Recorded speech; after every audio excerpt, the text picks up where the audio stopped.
All right. Okay, so we are on day 5 now of this course, and I'm going to start by talking about logistic regression, and then I will move on to Bayes factors. Okay, so share my screen first.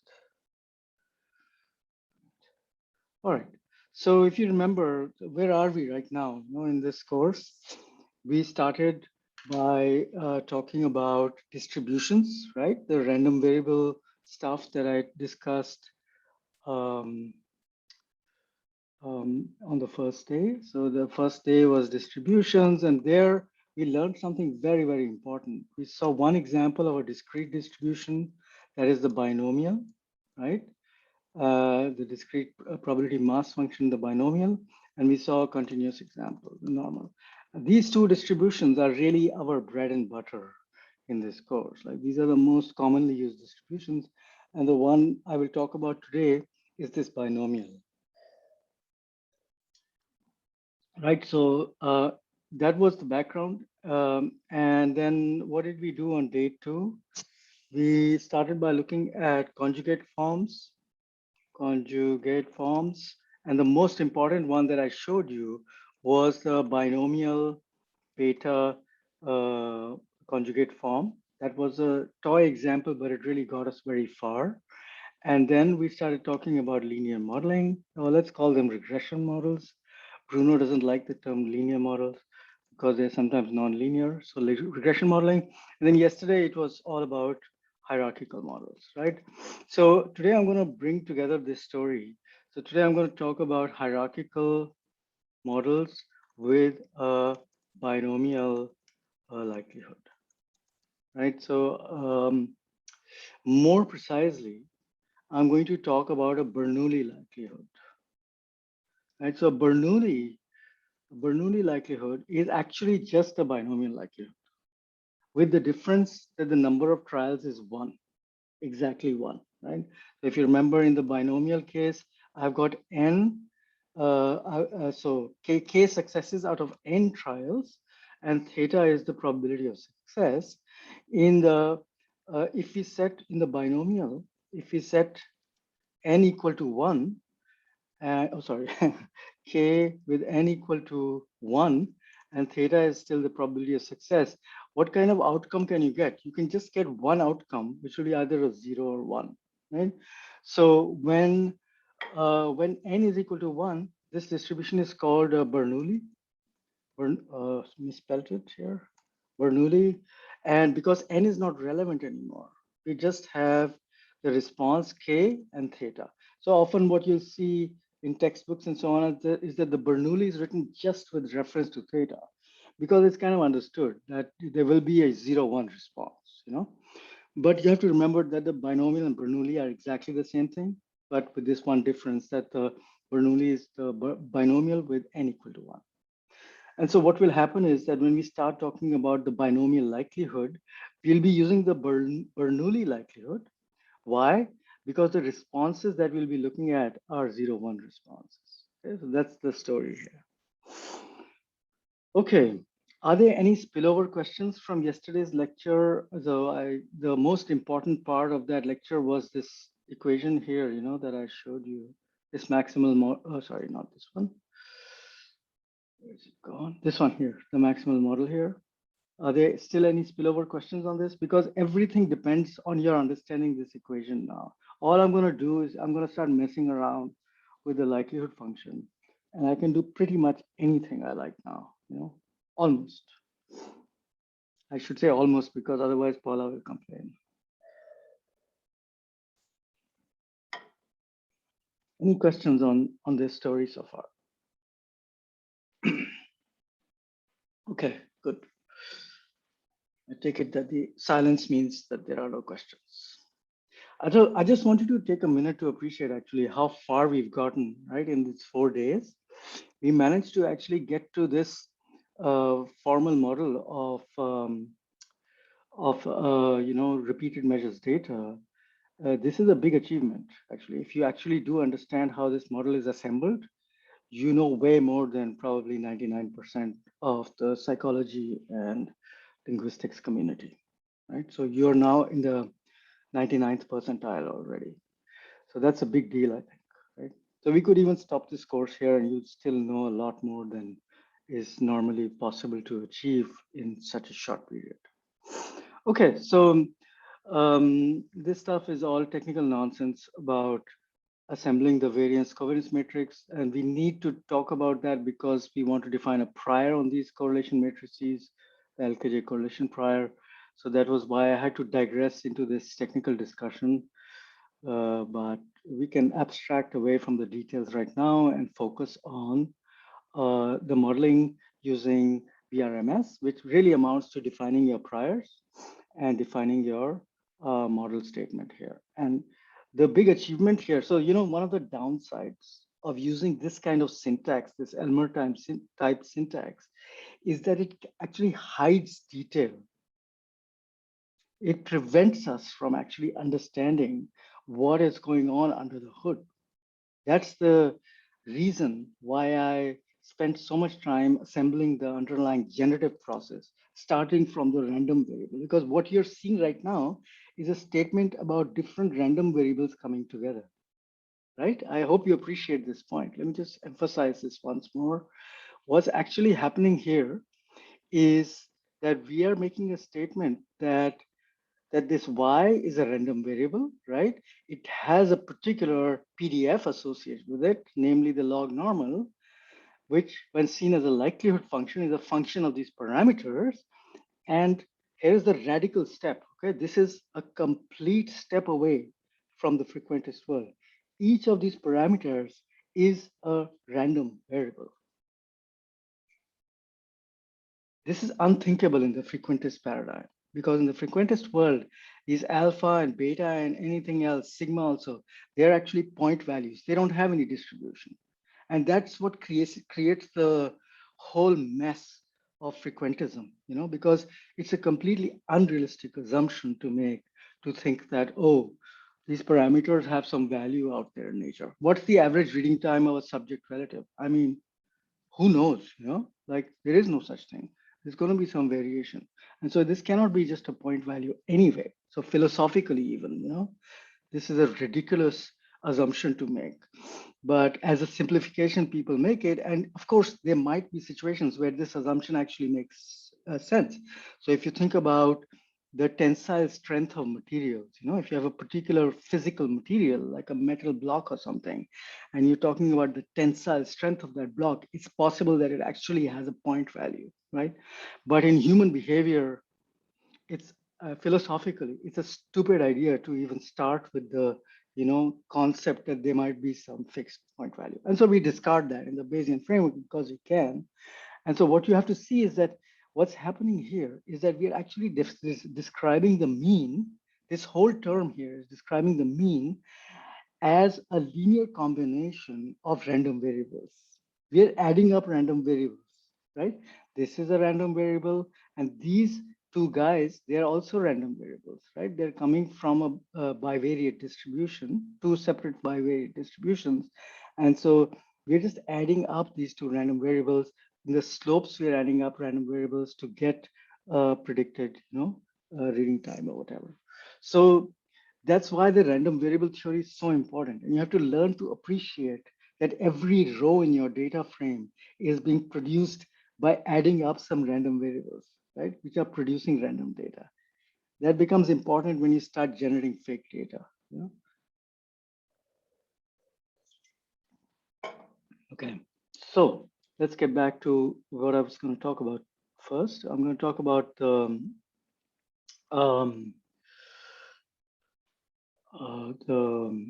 logistic regression model now. And where are we? Just a minute. Sorry, let me just move on here. Okay. So example 2. Here we go. Right. So question response accuracy.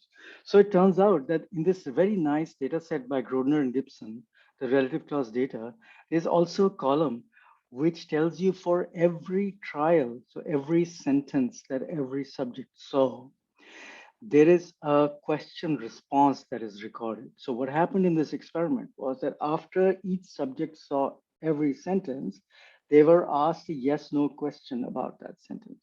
So if the sentence was something like, the senator who the reporter met resigned from his position, right?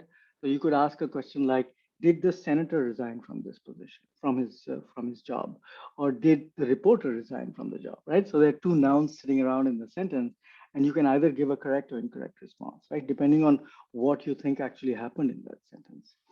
And so the zero here represents an incorrect response, and one represents a correct response. Okay. So as you can see, these 0, 1 responses are exactly that Bernoulli likelihood that I was talking about earlier, right? The binomial with trial equal to 1. And that is why you will see when you use Elmer, right? When you use Elmer, just for historical reasons, like when they use a G Elmer command, if you've got like the response or the Q, what is it called? Q correct is the column name. And so this 0, 1 response in Elmer, in the frequentist model, is modeled with something like condition, blah, blah, blah, right? All the random effects. And then you say family binomial, right? But when we do the BRMS model, what's going to happen is we will write the same thing, but we will not write binomial. We will write Bernoulli, right? So don't be confused by this detail, this difference, right? So actually the BRM family is the more accurate statement, right? In the sense that it's a more pragmatically more precise thing to say, like it follows Gricean principles of being maximally informative, because it's asserting that there's a single trial that we're talking about. But the G. Elmer syntax is not incorrect, obviously, right? It's the same thing. Whether you specify try equal to 1 or not is just a minor detail here. Okay, so the setup is the same. Instead of reading times, which is a continuous variable, which we can model with the, what was it? The normal likelihood, which was not a good thing to do. Then we modeled it with the binomial, with the log normal likelihood. So all that was everything that we've seen so far. Now what we are going to do is we're going to model this Bernoulli process, right? And so what we're going to do is, well, we're going to first think about some alternative ways to, to model this data. So one way that we could model this data is by calculating the mean probabilities, the 0, 1 responses by condition, right? By condition, I could compute the proportion of ones and the proportion of zeros. And that's what I've done here in my old style syntax. So I'm not a very fancy user of R. That's because my R usage goes back 20 years and more than 20 years. And like, I'm just too set in my ways. I'm an old guy, So like I use old syntax, but all these young people like Paula and Anna, they are the modern generation. So they use tidyverse and so on. So please put up with me for this, okay? I'm too old to change now.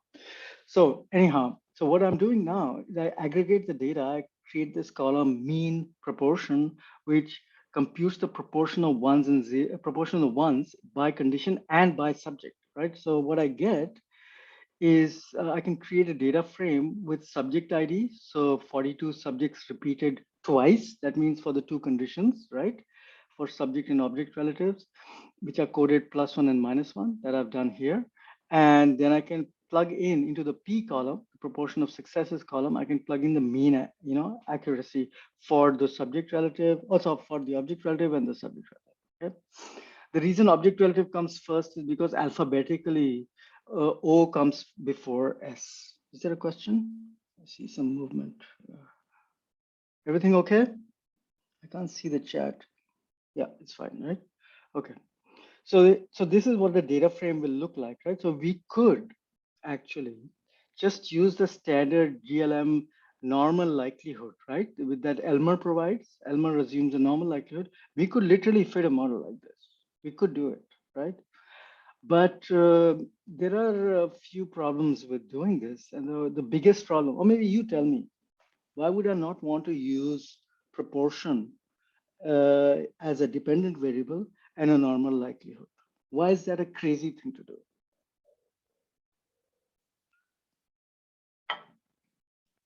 Let's see if you remember the story. Because it's bounded. Yeah. Sorry, go ahead. Whoever wants to take. It's bounded by 0 and 1 still. So Yeah, the proportion, the dependent variable is actually strictly bounded between 0 and 1. So like, if the question responses are at a pretty high level, the average response is, let's say, 95% or something, if it turns out like that, then the model could actually predict in principle, the slope could actually predict that the accuracy is higher than 100%, or the or the confidence interval could go beyond 100%, which is utterly nonsensical. And so even if that doesn't happen in this particular case, you still don't want to fit such a model because you want an appropriate likelihood, right? That's the problem here. And so we can't use this P, right? Although I should say that people do this all the time. And this kind of analysis is published even today in journals. And the problems arise from, the issues that Philip Alday brought up yesterday, right? People have a half-baked understanding of what they're doing. Their advisors also have a half-baked understanding of what they're doing. So it's passed on from generation to generation. The mistakes get multiplied over time. And in the end, you have this explosion of chaos. So this is an example of some of the chaos that happens in the field, right? Okay, so the generative process is a Bernoulli process. We understand that. So we're gonna use the Bernoulli, right? So one thing I want you to notice is that if I just compute the averages by condition, what I see is that the object gap, surprisingly, has a 3% higher accuracy than the subject gap condition. This is very surprising to me as a researcher in psycholinguistics. Normally it's the other way around, you know? So it doesn't actually happen that the object relative is easier to process than the subject relative. I've never seen that in my life. And the reason is that the object relative is a more complex structure, so you're more likely to make mistakes. Yeah. So that's already something weird, but I mean, it's a 3% difference. So maybe it's just random variation, right? That happens all the time, right? So, okay. So I would not get overexcited about this, obviously, right? Just by looking at these means, but it's good to see what the averages are on the probability scale. Okay, so what I'm going to do, the solution to this problem, right? Instead of using the probability P for each condition, I'm going to take the log of the odds. So what are the odds here? So the odds, I think that Anna has already explained all this to you guys. But let me just quickly unpack this idea for you. Just a minute.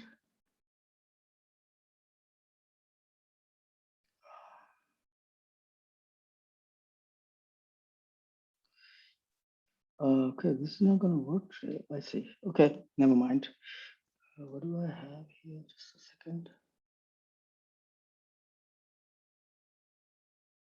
Okay, so let me just use my text here, right? So odds, what are odds, right? So if I have a probability of success of 0.5, what we say in day-to-day parlance, when we talk, there's a message in the chat. Uh, if subjects did 6 trial, why is this a Bernoulli? Very good question. Very good question. So David's question is, how am I talking about a Bernoulli if each subject is actually seeing 8 trials? It's not 6 actually, it's 8, right?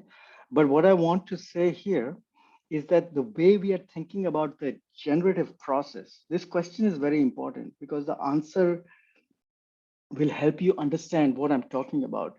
The generative process I'm describing is not the totality of this subject's responses over all the 8 object gap exposures that he or she had, or all the 8 subject gap exposures he or she had. I'm talking about each event in each of the 672 rows in this data frame. So each row is producing a data point, and that row has sample size 1.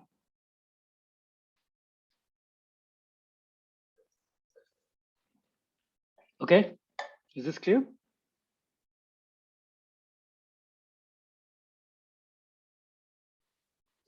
You can speak up, you don't have to write in the chat. Yes. Okay, good. So this is where we're at. And what we're going to do is, what I was saying here is that In day-to-day parlance, we often say that the odds of rain or something, of it raining is like 80% today or something. But odds has a specific meaning in statistics that is different from probability. So when we say the chance of rain is 80%, it's not the same thing as saying that the odds of rain are 80%. And the reason is that odds is defined as the probability of success, right, of it raining divided by the probability of failure, right? So that means if the probability of rain is 80%, let me change that to 8, right? What would the odds be? The odds would be 0.8 over zero point 0.2, right? Because the probability of success is 80%, therefore the probability of failure is 1 minus 80%. That gives me 0.2. And so what would that be? That would be 4, right? The odds of rain are 4 to 1, really. It's a ratio, right? So when we talk about the odds, we talk about a ratio, actually, the probability of successes to failures. And so what we're going to do is we're going to convert this odds into a log scale. And that, as you saw with Anna's presentations, what that gives us is a continuous distribution. So we are no longer tied into that 0, 1 range, right? And we have magically converted that to this continuous distribution. And what we're going to now do is we're going to fit a linear model actually on the log odds space. And then we are going to transform right back into probability space. So basically what we're going to do later on is we're going to solve for P in this equation. Okay, so let me show you how I do that. So I wanted to write this on my Blackboard, but I can't connect to it for some reason. So, oh, actually I can. Actually I can. So let me just stop sharing and try to share again with my iPad. Will this work? It might work. Let me try this.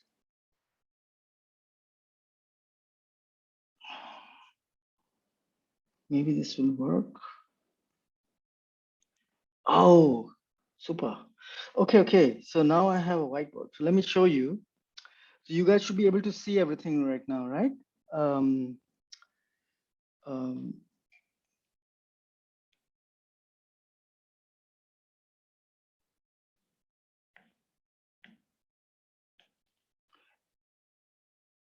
can everybody see my Blackboard? Yes. Okay, Yes. thank you. All right, so basically what I'm talking about is I've got this log. I've got the log here of the odds P1 minus P, right? And on the right-hand side of this equation, I have my intercept alpha, and I've got my slope multiplied with the SO. This is just a simple linear model. Like we forget the hierarchy for now, okay? So this is my simple linear model now, right? Notice that there is no epsilon here. There's no um, no random error at this moment here. I will just explain that, okay? But what's interesting here is that I'm now going to solve for P. So this looks really challenging, but actually it's not that challenging. So if you have to know one fact about mathematics, which is the opposite of the exponent of the log is the exponent. So if I exponentiate both sides, P over 1 minus P, right? On the right-hand side, I'll also have to exponentiate it. And how do I do that? Exponent of, so now this whole thing, this whole term, I don't want to keep writing it over and over. So I'm going to call this mu, okay? So mu can have some value depending on what the SO coding is. If it's +1, it's the object relative. If it's -1, then it's the subject relative, mu, okay? So I'll say I have the exponent of mu here, right?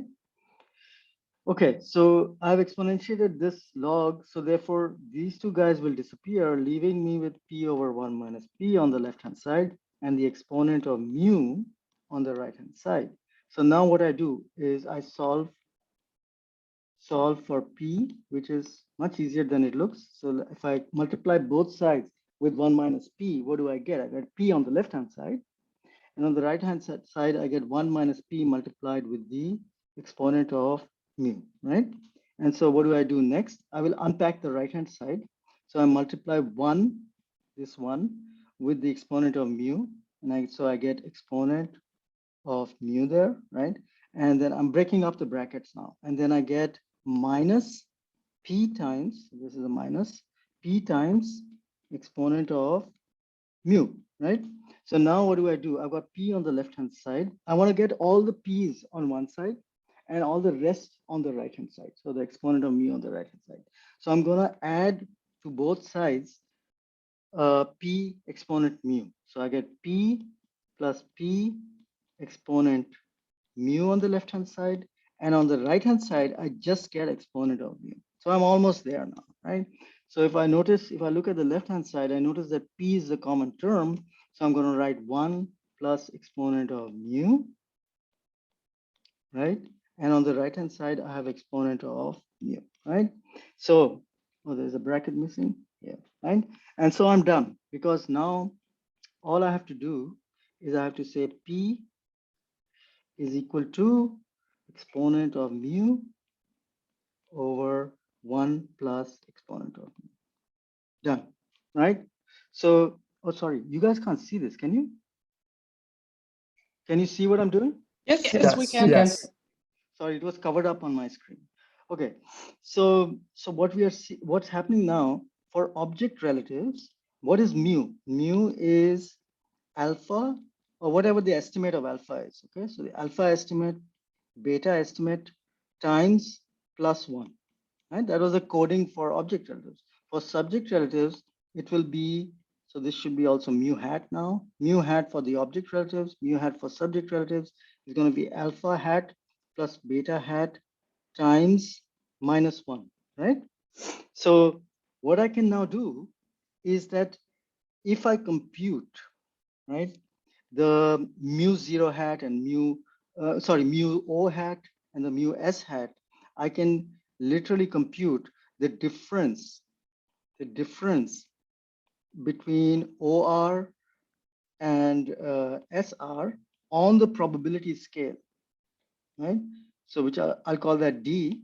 That difference is going to be what? It's going to be the exponent of mu for the object relative divided by 1 plus exponent of mu for the object relative minus, okay, so there's a difference, an exponent of mu for the subject relative divided by 1 plus the exponent of mu for the subject relative. And so, you know, what's amazing is that I fit my model on the log odd scale, this model here, I fit it on the log odd scale, but once I fit the parameters alpha and beta, and remember what that means in the Bayesian context is very different from what it means in the frequentist context. When I estimate the posteriors for alpha and beta, what I get back from the model is a posterior distribution. I get 4,000 samples as a default from PRMS or STAN, okay? So I have 4,000 samples of alpha and 4,000 samples of beta, and therefore I can actually compute the posterior distribution of the difference in means on the probability scale through transformation. This is not something that you can do. You can't even contemplate this in the G-Elmer framework. So you don't have samples of the posterior. So this is a big advantage, because what will now happen is that when I fit this model to the question response data from Grodin and Gibson, what I will report, if I were writing this paper, what I would report is this difference D on the probability scale. And I can also compute the 95% credible interval of that difference from the model. This is phenomenal. Yeah. I have a question about what the GLMR returns to us. So it also returns plots of odds ratios, for example, with where you can plot the effect, the odds ratio together with the confidence interval. What do those confidence intervals show if it's not this distribution of the difference? Nice question. Just 1 second. Let me get more coffee.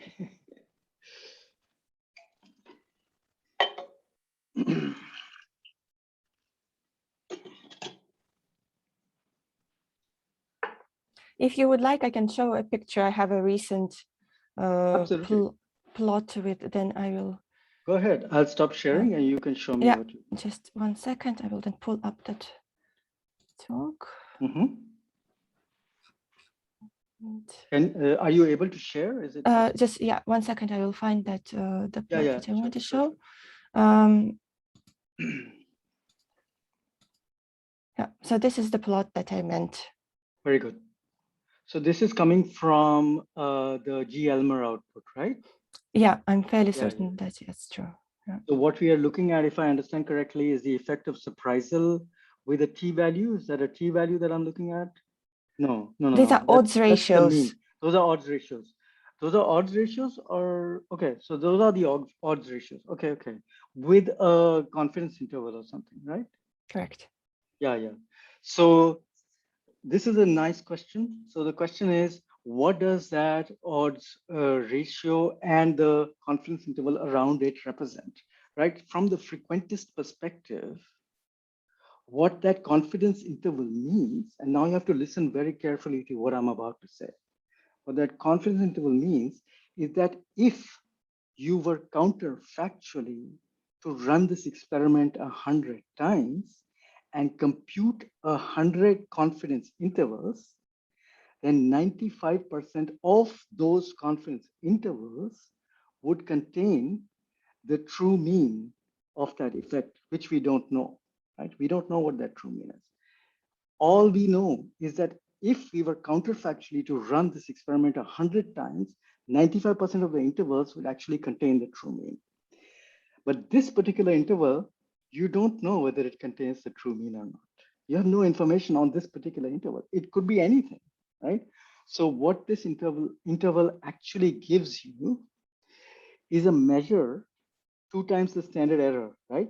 It gives you a measure of the uncertainty of the mean, the sampling mean under repeated sampling. So what this interval is telling you is basically the uncertainty that you will have if you were to repeatedly, again, counterfactually, were to repeatedly sample and rerun this experiment, okay?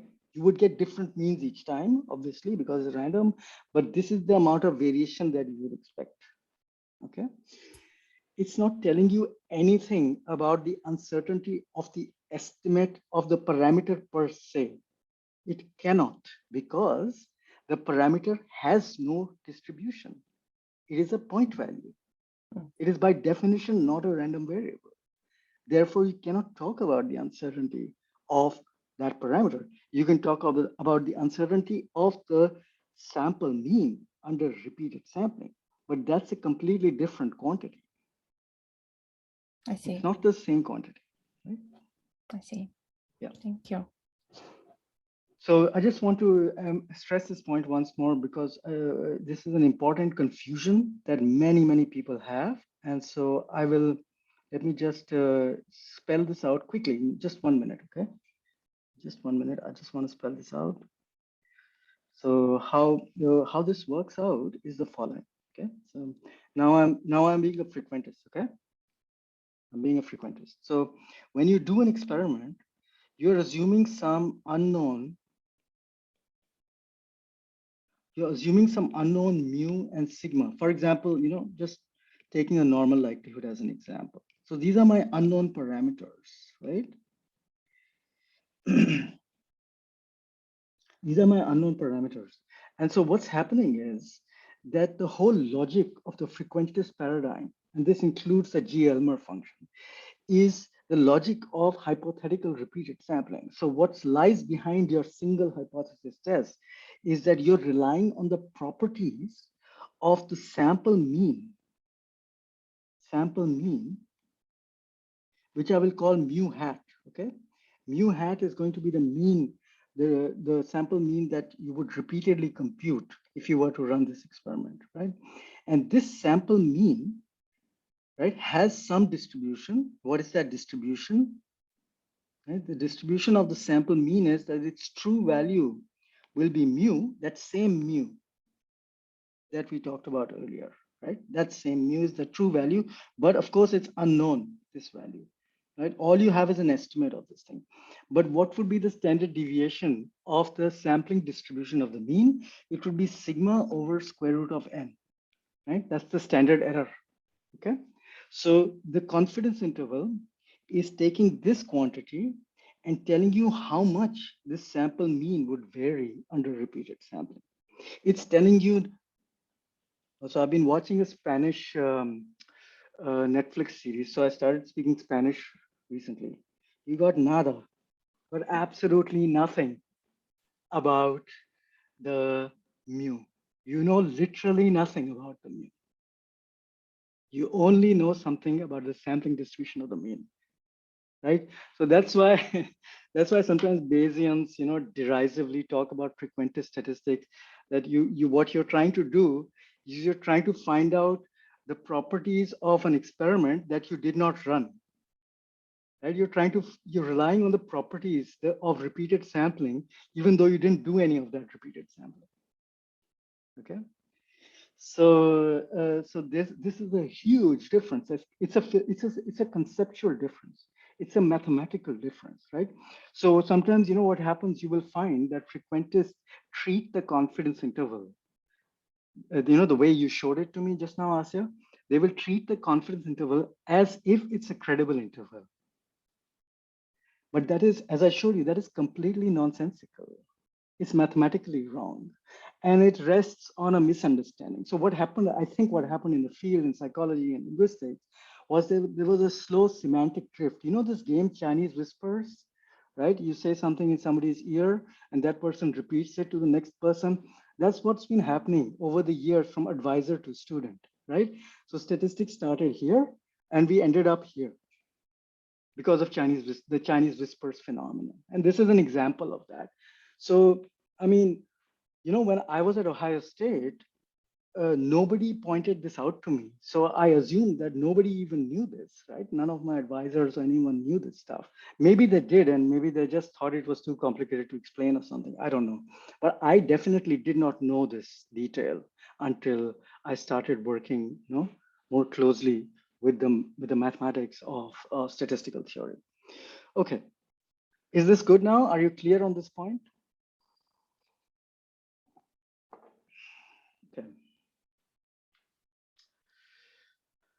Right, so I'm gonna stop sharing this thing. And so what I've shown you so far is that I can now convert the results of my modeling. I can convert it back to probability space. So now I'm going to show you how I do that in this particular case. So as Anna pointed out to you, this is called logistic regression because the function that we are using is a logistic, it's called a logistic function. So the way you would write this model in BRMS would be if you're fitting a simple linear model, okay? Right now I'm just starting simple. Fit a simple linear model, intercept slope, and then I put the Bernoulli link and I say the logic function should be used. That's what Anna showed you. And this will give me all the results in on the log odd scale. This will be in the log odd scale and I can transform back, of course. So how do I do that? Well, before I do that, I want to obviously fit the correct model to this data. So because this is repeated measures data, I can't use a simple linear model. So all I have to do now, because BRMS syntax makes it so easy, is that I'm going to add intercepts and slopes by subject and intercepts and slopes by items. So this is exactly what we have already learned. So there's nothing new happening, right, over here. This is all stuff that we are familiar with. The only thing to notice here that is new is that there is no residual term anymore. So the sigma that we had in the linear model or the linear mixed model, the hierarchical model, that sigma is no longer there. And that's just because in logistic regression, these kinds of models, there are the least squares method, that we use in the standard linear model does not work in the logistic regression framework. And that's why the estimation procedure in the frequentist modeling, right, is different. So that's how this model ended up like this with no residual term at all, right? Okay, so that's why when you print out the G Elmer output, you won't see any sigma term there. And the reason for that is that they use a different estimation procedure. I think they use something called iteratively reweighted least squares. Now, if you want to know what that is, I do have notes on this. Okay, so let me point you to, if any of you are interested in frequentist linear modeling theory, I have written extensive notes that are much more technical than the stuff that we teach in the summer school. So let me just point you to those lecture notes. GitHub, oh no, it's actually on OSF, right? OSF, Vasisht linear modeling or something like that it's called, right? Yeah, here it is, right? So let me point you to these notes. So I've got, I think you can, oh, no, that's not correct. You guys should be able to see my OSF homepage. Is that correct? Yes. Okay. So on this OSF homepage, you should be able to see Bayesian. Oh no, why is this Bayesian? Sorry. What have I done here? Sorry. No. Sorry. Let me start again. It's a mistake.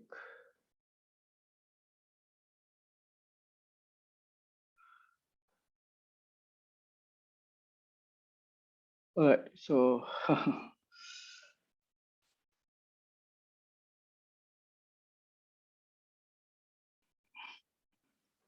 here, right? So if you go to my GitHub homepage under github.com/Vasisht and then capital LM, what you will get is linear modeling lecture notes. So this is a technical presentation of linear models in which I derive all the key results, for how you compute the alpha and beta parameters in a linear model or a hierarchical linear model. How do you how do you use iteratively reweighted least squares to compute the G-Elmer stuff? All that stuff is presented there, right? You have to know a little bit of calculus and linear algebra to follow these notes.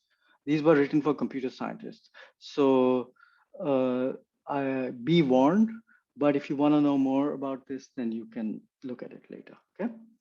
All right, so that's that part of the story. So what's interesting now is that once we've estimated the posteriors of all the parameters, how many parameters will there be? Intercept, slope, that's 2. And then there will be a 1, 2, 2 by 2 variance covariance matrix for subjects. That means 3 parameters, and 1, 2, again, 2 by 2 variance covariance matrix for items. So that's 2 plus 3, 5, 6, 7, 8 parameters.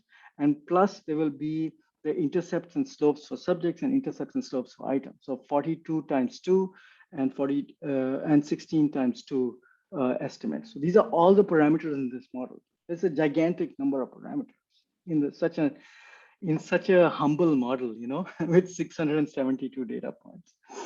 So there's a lot of parameters you can look at here. So the important thing I want to show you is how to convert back to probability. I just showed you, I derived this result for you so we can use it now. So how do I do this in R? So what I do is I extract all the samples from the posterior distributions of all the parameters from this model. Then I extract the intercept, call it alpha. I did this yesterday also for the other case, for the log normal. Then I extract the slope parameter, that's the beta. These are posterior distributions, 4,000 samples of alpha, 4,000 samples of beta. Then I compute the object relative mu. You see that? Remember what I did earlier a few minutes ago? I use that mu to compute the probability distribution. So the posterior distribution of the probability of getting an accurate answer on the object relative. And I do the same thing for the subject relative. So I get these two quantities on the probability scale now, posterior distribution of correct responses in the object and the subject relative. So if I subtract these two, I'm going to get the posterior distribution of object versus subject relative responses. And you can see that, so this is the posterior distribution on the probability scale of the difference between object and subject relatives. And so what you see is that it's about 3%, right? Which is also what we saw, 88 minus 85%, if you remember, is roughly the same value that the model is giving me, okay? So what I would report in the paper would be this, the mean of this distribution and the 95% credible interval, right? That's what I would report in the paper. Okay. So are we good? This is the basic story with this logistic regression. Yeah? It's pretty cool, right? So this is not something you can do with the G-Elmer function because you don't have any posteriors, right? So you're screwed. Of course, to be fair, in the G-Elmer function, what you could do is if you know enough statistical theory, you could take the alpha and beta parameters and the standard errors and work out the probabilities, the range of uncertainty of the object and relative, so object and subject relative. You could do it. That's all described in my lecture notes here. So you can look at my lecture notes if you wanted, if you still insist after this course on using frequentist methods. After yesterday's lecture, keynote lecture, I don't know why anyone would want to do that, but if you do, you can still compute, the probability values on the probability scale, the difference between the means. But it requires a little bit of gymnastics to do that, right? You can see the code there later on. Okay, so that's it. That's the story. Any questions on this so far? I have a question. If you code your two conditions as minus 0.5 and 0.5 instead of 1, do you just times the beta by that? Yeah. So the kind of coding that you're describing is slightly different from mine. Mine was +1 -1. If you had used plus 0.5 minus 0.5, then what you would do at this stage, you would say alpha plus beta divided by 2, just the beta, only the beta, right? Divided by 2. Yeah. And this would be alpha minus and just the beta divided by 2. Great. Thank you. Nothing else would change. And you get the same numbers. What would change is that the beta parameter estimate will change because it's been reparameterized to have to represent the actual difference between the two means. So all this is discussed in the contrast coding chapter. So you can read that later. It's later in the book. Okay. Okay. Other questions?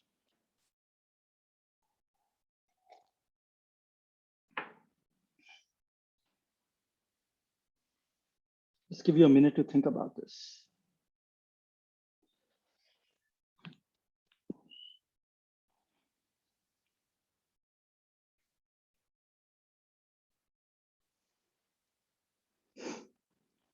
Gonna get some coffee. Yeah.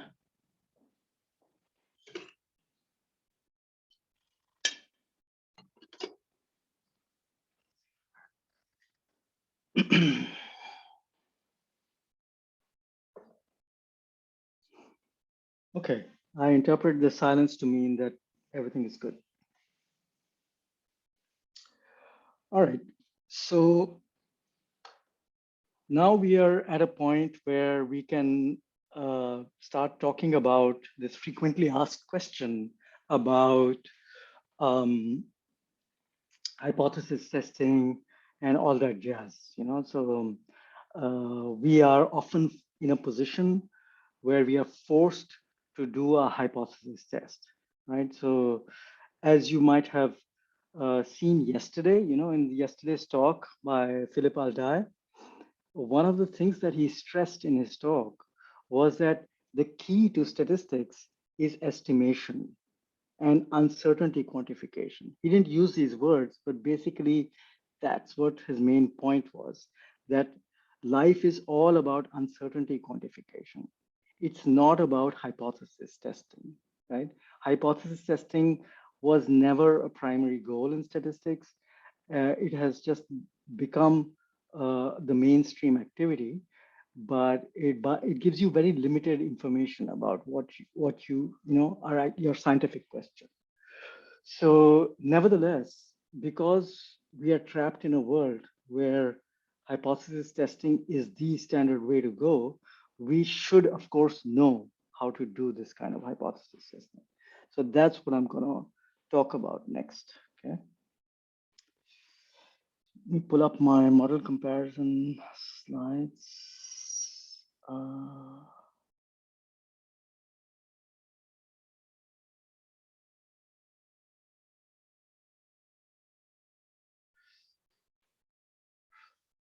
Just one second. I seem to not have a PDF of this. I just have to quickly compile it. Give me a second.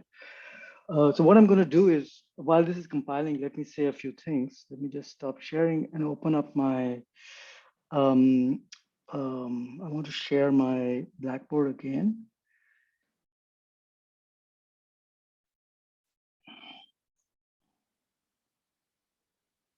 Right, so what we are going to be talking about now is, okay,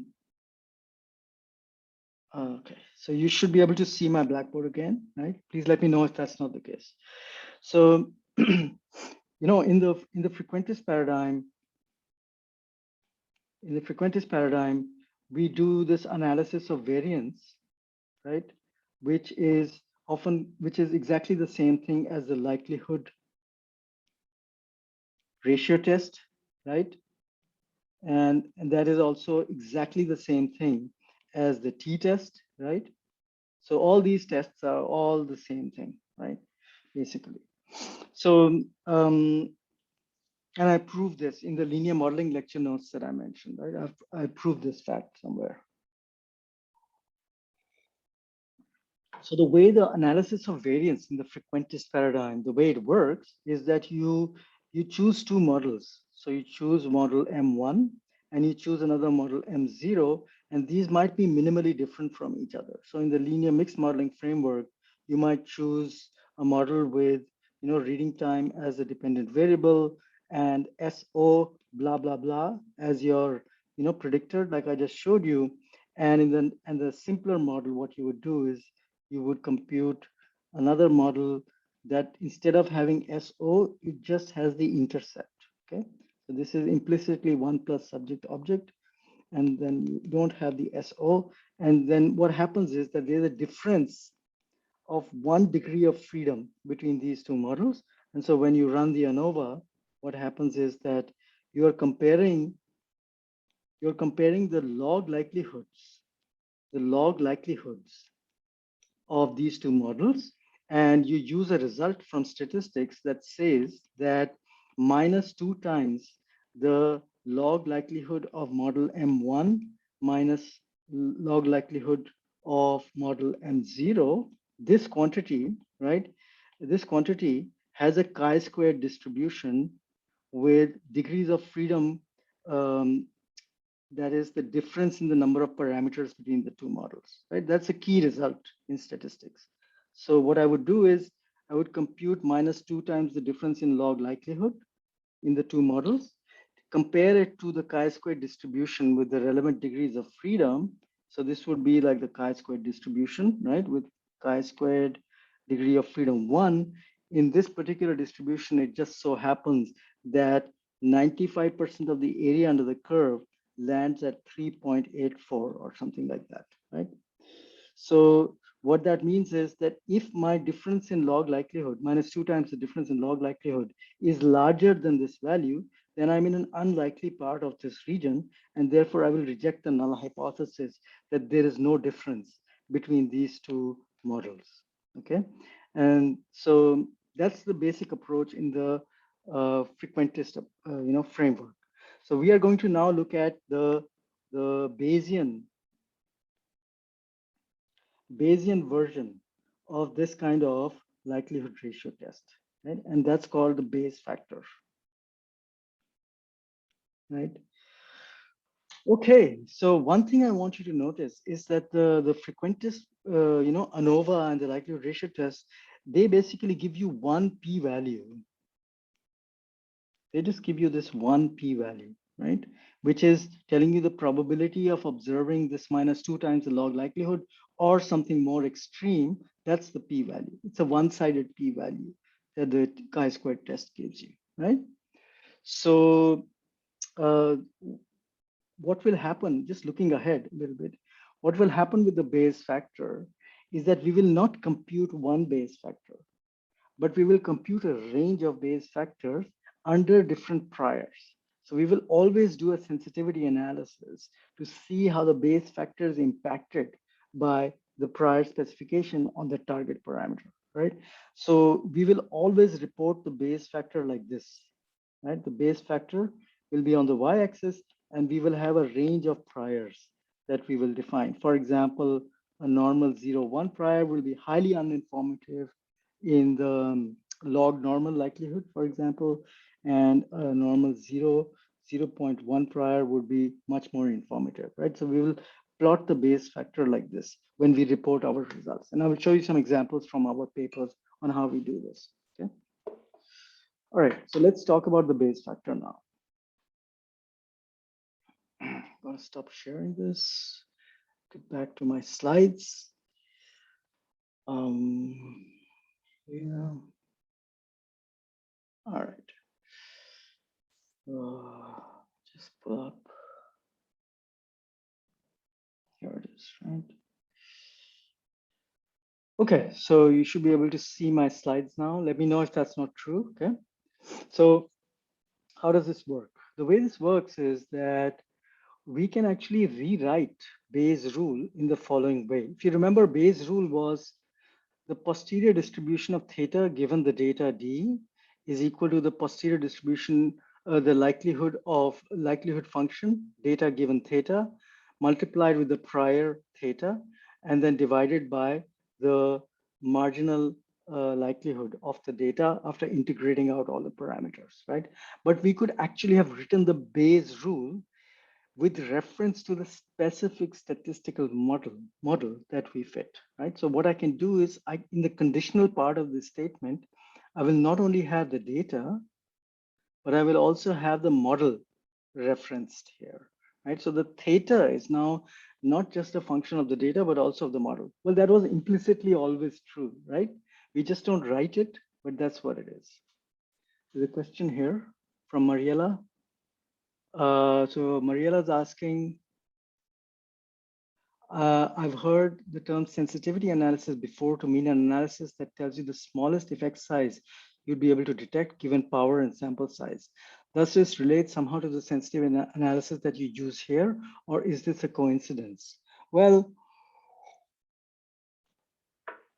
I have never heard the term sensitivity analysis being used in a frequentist context, but I don't see why you couldn't use it in that sense, right? So power analysis. So what Mariela is talking about is doing a frequentist power analysis, having decided on a particular sample size or particular effect size, right? And so the issue that Mariela is bringing up is that effect size, you might have some uncertainty about the effect size itself, right? Even though the frequentist paradigm technically doesn't allow you to talk about the uncertainty of your parameter, right? You could nevertheless have, thinking like a Bayesian now, you could have a range of uncertainty about that. So when you do a power analysis should always be done by considering a possible range of effect sizes, even in the frequentist paradigm. And so you can call it a sensitivity analysis. It's not a standard term as far as I know, but you could call it that. But the way I'm using the term sensitivity analysis is purely in the Bayesian context. In the Bayesian context, a sensitivity analysis is always referring to the investigation of the effect of the priors on either the posterior distribution or the Bayes factor, depending on what you're studying, right? It's always about the prior, understanding the effect of the prior on the posterior, okay? So in this course, sensitivity analysis has that specific meaning.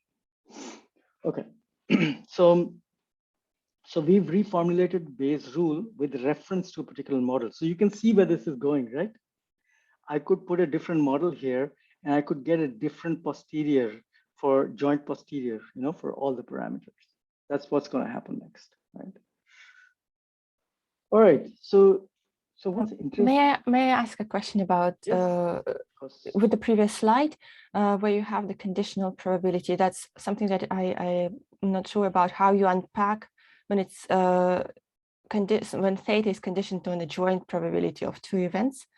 Then how you unpack it into the formula that you show on the right and top. Yeah, so I can add more and more like conditions here, I can condition this thing on anything more. Like I could even condition it on the day on which I'm computing this formula, because it might the days on which I ran the experiment could have impacted, like if it's winter or summer or something like that, right? So the point is this, that the posterior distribution of the thetas is going to depend on certain fixed quantities, the fixed entities, let's say. One entity is the data, which is a bunch of constant numbers. Once you've collected the data, those are constant numbers now. They're not varying at all, right? But if you were to repeatedly run the experiment, the D would keep changing each time, right? It's a random variable. But once you've collected the data, it's no longer a random variable. It is what it is, right? And similarly, the model specification is going to have an impact on the joint distribution of these parameters. So what you have to imagine, so what is the conditional distribution? Okay, so you have to imagine this. So let me try to give you a graphical intuition. And another thing I want to point out is that one thing you should always do in life is whenever you're thinking about statistical problems, always try to graphically visualize the idea. That will help you understand much better than through formulas, how the story unfolds. So let me remind you of day one. So what I explained in day one about the bivariate distribution. So let's look at this distribution, okay? So let's look at the discrete distribution. It's even easier to understand, right? So when I say conditional distribution, right? Suppose I say, what is the conditional distribution of this random variable X, conditional on Y being 0? Who was it who asked me this question? I'm sorry, I didn't see the name. Asya. Asya, okay. So Asya, when I say, what is the distribution of X conditional on Y being 0? Okay, that's X given Y. That would be this distribution here. You see this? Because Y has been fixed to 0, then the distribution of X is going to be this thing here. If I ask you what's the conditional distribution of X given that Y is 1, now Y is a constant. So then I will look at this distribution here. So the distribution of X differs dramatically depending on whether Y is 0 or 1. Are you with me? Yes. Yeah. So this is the discrete case. It's very easy to visualize. In the continuous case, it's the same story, right? So if I look at the continuous distribution, a bivariate distribution, what's going to happen is the way you visualize the conditional distribution is that, see, I've got two random variables, X and Y, right? So if I say, what's the distribution of X given some specific value of Y, right? If I chose this value on the edge of Y, then the distribution of X would be this flat line here, the tail of the distribution. Because I've got one straight line going from Y, and whatever is on that line in the X distribution is the distribution of X. If I ask you what's the distribution of X given Y being this intermediate value, then it would be this big hump here, right? I would draw a line through this distribution, and whatever the value of Y is, I would take a slice through that distribution from Y, and then look at the distribution of X conditional on that Y being that value, right? So, when I teach statistics, when I teach bivariate distributions in the class, in actual physical classes that happened many years ago, I always bring a cake with me. I bake a cake the night before, right? And I bring the cake and I cut it into one spot. That spot where I cut the cake is the conditional point of that distribution. Then I make my students eat that cake so that they never forget this point. So it's a much more graphical, reminder of what a conditional distribution is. So that's what I'm doing here, right? So in this figure, in this equation, so you see the difference between like the graphical intuition and this dry mathematical statement. There's always a graphical intuition behind these statements, and you should always aim to acquire that graphical picture, because then you will never forget it, right? So it's the same thing here. Now I've got some model, and that's going to determine whatever the model happens to be. It's going to determine that joint posterior, And so yes, and then what you do, I guess my question also pertains to the mathematical rules of unpacking this into the likelihoods. So then you have a likelihood of the data given theta and the model, and then you also have an additional likelihood. Is this the second thing, is it a prior or is it an additional likelihood term? Oh, no, let me, you're talking about this part here, right? Yes, so yes, this part Yeah, here. yeah. Let me explain that. That's a good question, actually. So let me just, I need my Blackboard again. Just a minute. Because we all know how the Bayes rule works when there is, it's the probability of one thing over just one type of factor. But when it's a joint, then there are some other mathematical rules how you unpack it into likelihoods and priors. Okay, but take a look at this. Can you see my Blackboard? Mm-hmm. Right. So let's say I write a model M1. I'm going to write it in mathematical form now. Okay. It's coming. There's a lag. There's a big lag in the, I don't know what's happened. It's frozen. Can you guys not see this? Okay. I mean, we see the black screen, but yeah, nothing. it stopped working. I don't know, like this stuff is really crappy. How do I do this? I'll have to start it again, I think.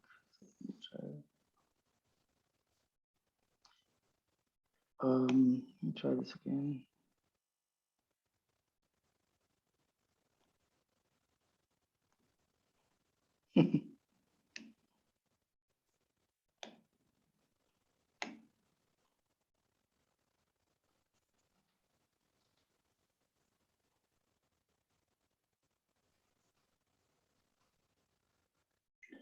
Okay. Maybe it's a Microsoft problem. It's usually a Microsoft related problem. They always create difficulties for me. Okay, so let's see. So I've skipped the Microsoft, I bypassed the Microsoft code. You should be able to see this now, right? Okay. All right, so what I'm trying to say is that suppose I define a model like this. I call this M1, okay? So my model is that Y is generated from a normal distribution with some alpha, some intercept adjustment. So I'll forget the items now just for simplicity. I've got a beta, right? And SO, right? So let's just say I have an intercept adjustment and that's it, okay? And then I've got sigma here. That's one model. I've got another model here, right? So this model says that for the same data Y, I've just got an alpha with an intercept adjustment, but I've got no beta at all. Are you with me? These are two models, okay? So the thing is, what are the parameters in model M1? In model M1, I've got alpha, I've got beta, I've got the sigma for the U1, and I've got the sigma for the residuals, right? These are the parameters. In M0, in M2, sorry, in M2, I've got alpha, but no beta. I've got sigma U also, but I've got also sigma. So there are three parameters in M2 and four parameters in M1. Are you with me? Right, so what we are talking about here is that in model M1, how would I write the likelihood, the probability of D given theta and M1, right? So what I'm really saying here is the probability of D is conditional on alpha, beta, sigma U, and sigma, right? If I write what is the probability of D given theta, and theta is a vector, okay, of parameters. So this is theta. Theta here, theta M1, theta M2, right? So this vector of parameters, right? So what I'm saying here is, this should be written theta M1, right? And so what I'm saying here is that I've got a model M2, right? So what this amounts to now is the conditional distribution of the likelihood given alpha, sigma U, and sigma. That's it, right? So this statement is basically asserting what the parameters amount to in the model. Okay. So there's nothing else going on. There's nothing more dramatic going on. It's just that this statement here is really spelling out what the underlying generative process is that's assumed in the model. And that's implicit from the parameters that we're talking about. Is this making sense? All right.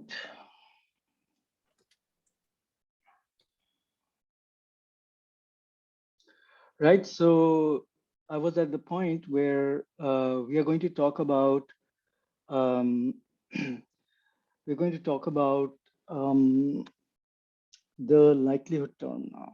Okay, this likelihood term. So normally, this likelihood is a single number, right? That tells you the likelihood of the observed data given some parameters that are contained in the model. If you remember, in the past, we did all this a couple of days ago, right? We were playing around with stuff and how was it? So let me pull this up here. Oh, what is all this? Oh, sorry. This is just, yeah. So what I want to say is that I had something like D norm, right? And if I had a data point like 1.5, I can compute for a particular value of the mean and the standard deviation, right? I can compute the likelihood. I can even compute the log likelihood, right? So, I mean, I could compute the likelihood and just take the log of that. That would give me the same number, right? So this is how I compute the likelihood. It's a single number. And the reason it's a single number is that these parameters are fixed point values. Now, suppose I had a probability distribution here. Okay, look at what's going to happen. So if I have R norm, if I have 100 standard normal values here, and I had let me just do this. Sorry, what is this library called? Extra dist, is it?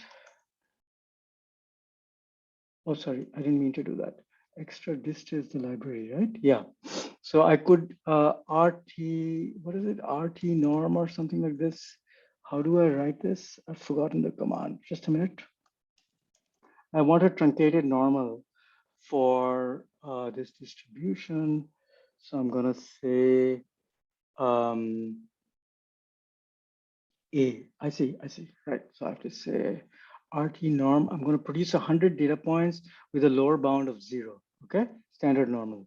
So now, so what's happening now is that my likelihood, log likelihood is not a function of one particular value. It's a function of 100 different values that I'm sampling from some prior distribution. This is in the Bayesian context now. This is some prior distribution that I'm sampling these values from. Are you with me? So what's going to happen is if I compute the log likelihood now, I'm going to get a bunch of 100 log likelihoods because these likelihoods actually depend on the values that I'm plugging in into the likelihood function. So this is a key difference between the Bayesian and the frequentist likelihood calculation. In the frequentist paradigm, the likelihood is always computed with reference to some constant numbers, right? But we don't have constant numbers in our parameters. We have distributions for each parameter. Therefore, we are going to get a distribution of likelihoods, right? Depending on the on what the values of the mu and the values of the distributions are. So this is what I'm showing you here, the log likelihood in the frequentist paradigm under specific mu values, the mu and sigma values. Sure, you will get a single number. And if you have multiple data points, you can sum up that log likelihood and you get likelihood for all those numbers. That's how it works in the frequentist paradigm. And what you're doing in the frequentist paradigm is that once you get those single numbers for the the two models, you take the difference in the log likelihood and you figure out whether that's a significant difference or not. Now, in the Bayesian paradigm, we are going to do exactly the same thing. We are going to compare the log likelihoods of the null and the full model. However, we are not going to get a single number for the log likelihood, but we're going to get something called the marginal likelihood. The marginal likelihood is going to give you a weighted average of the likelihood weighted by the range of variation in the parameters. So what the log likelihood, the marginal likelihood will give us in the Bayes factor comparison of log likelihoods is that it will take into account the uncertainty of the posterior distributions of your parameters. This is a radical shift from the ANOVA, because the ANOVA cannot take the uncertainty of the parameters into account. Why not? Because there is no such thing, right? So in the ANOVA, what they do is that they will take the sample mean and plug it into the likelihood function. And that will give you the log likelihood of the model. It's a point value. But that's not the case in the Bayesian framework. In the Bayesian framework, we have uncertainty on the parameters, and therefore the likelihood function will be a marginal likelihood. And what we will do, the statistical equivalent of the ANOVA, is that we will compute the log, like the marginal likelihood of the full model and the marginal likelihood of the null model, and compute the ratio of that. And that ratio will be called the Bayes factor, right? What it will give you is exactly the same thing as the ANOVA, with the difference that it's taking the posterior distributions uncertainty into account, because it's computing a marginal likelihood. Okay. So how do we do this? Let's take a simple example. Okay, we're going to radically simplify the problem to understand how the Bayes factor is computed. Let me get another coffee.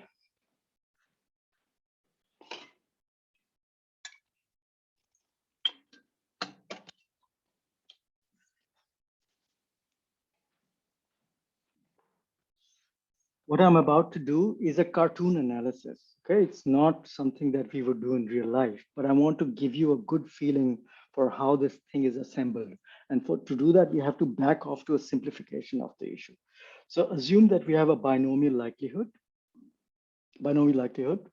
So that means we have n and theta as the parameters, right? So n is of course fixed as sample size. So theta is the parameter.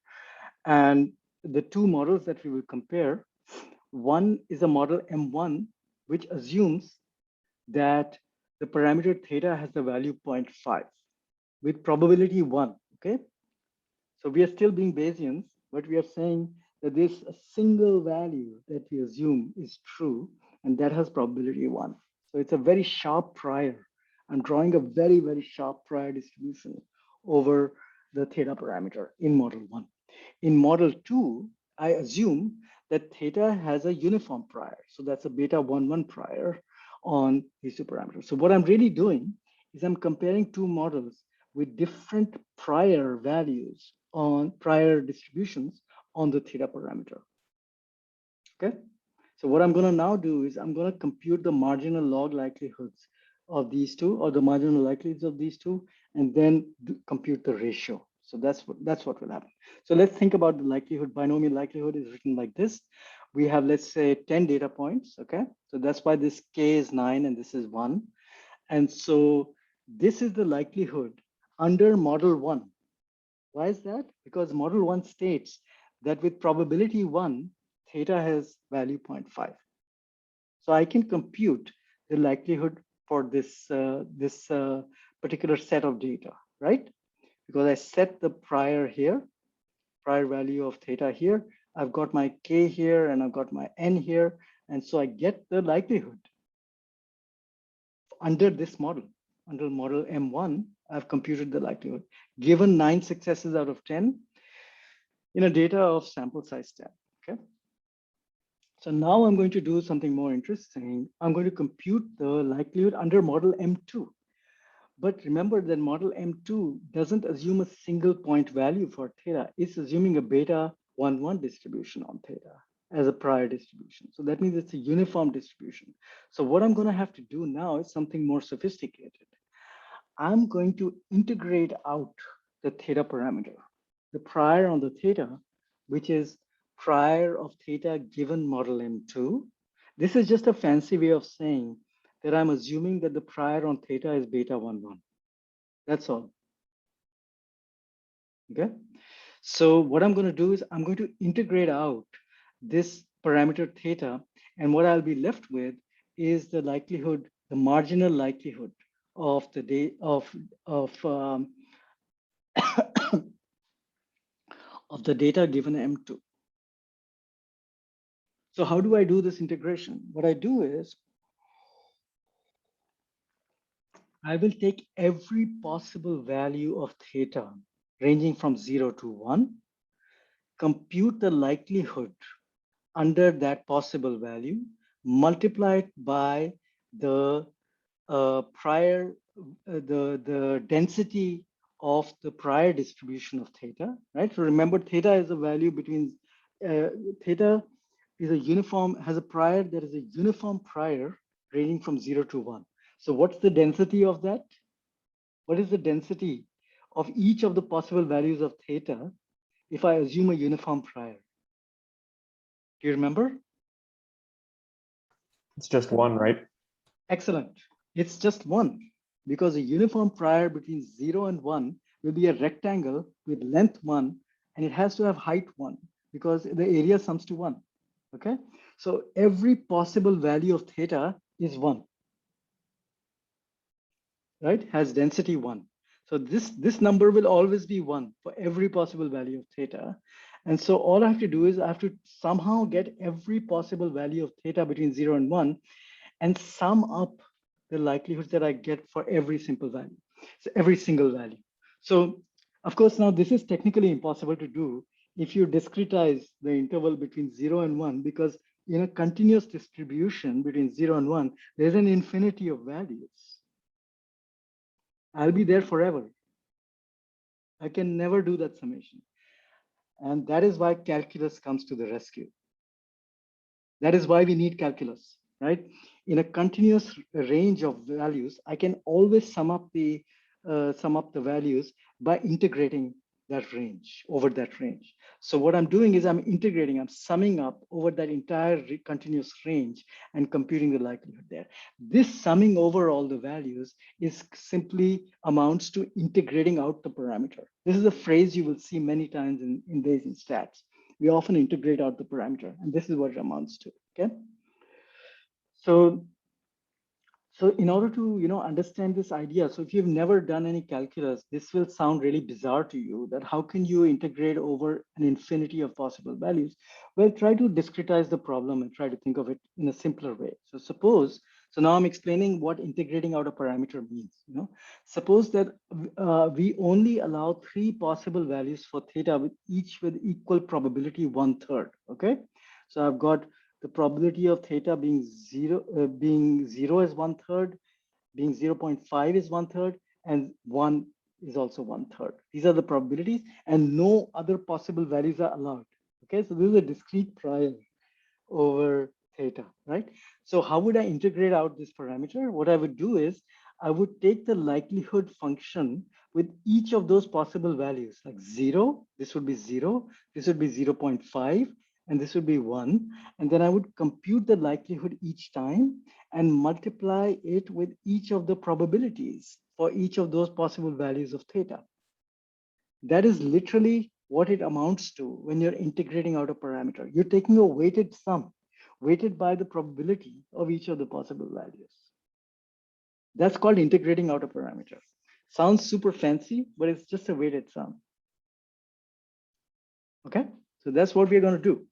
And so what we get in the end is a marginal likelihood under the model that we are assuming now. So what we do is, in this discrete example, so in the discrete example I'm showing you, I'm doing this calculation for you. See, I've got 1/3 here and 1/3 here and 1/3 here. And the probabilities that I'm plugging in are 0 here and 0.5 here and 1. Right, so I did that calculation for you in this discrete case, and I computed a marginal likelihood for you here by hand, right? So this is the marginal likelihood for that discretized prior, right? And so you can read this in mathematical form now. I've got 1/3 here. These are the weights, the probabilities of each of the possible thetas, theta 1 to theta 3. And these are the actual values of those thetas that I've plugged in here. And so that's the number I get, 0.003 is over here. Is this clear? What integrating out a parameter means?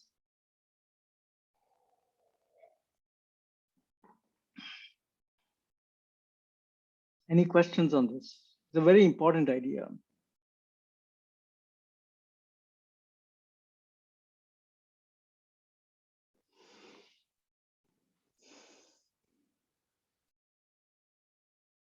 Shall I go on, or do you want to think about this for a second? So just confirmation, it's integrating is essentially doing like infinite value to like impose a finite data point and then summing up. Exactly. This is why calculus is such a useful thing to know, because you can always do the summation even if this is has a continuous range. You see, we're basically doing the same thing as this discrete calculation here, but we're doing it in the continuous space. That integral that you're seeing is just a continuous equivalent of this discrete summation symbol. That's all that it is, nothing more.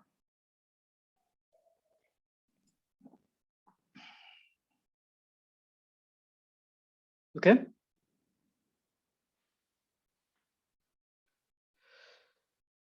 All right. So, so we have just computed the marginal likelihood in this discrete case. We can also do this in the continuous case.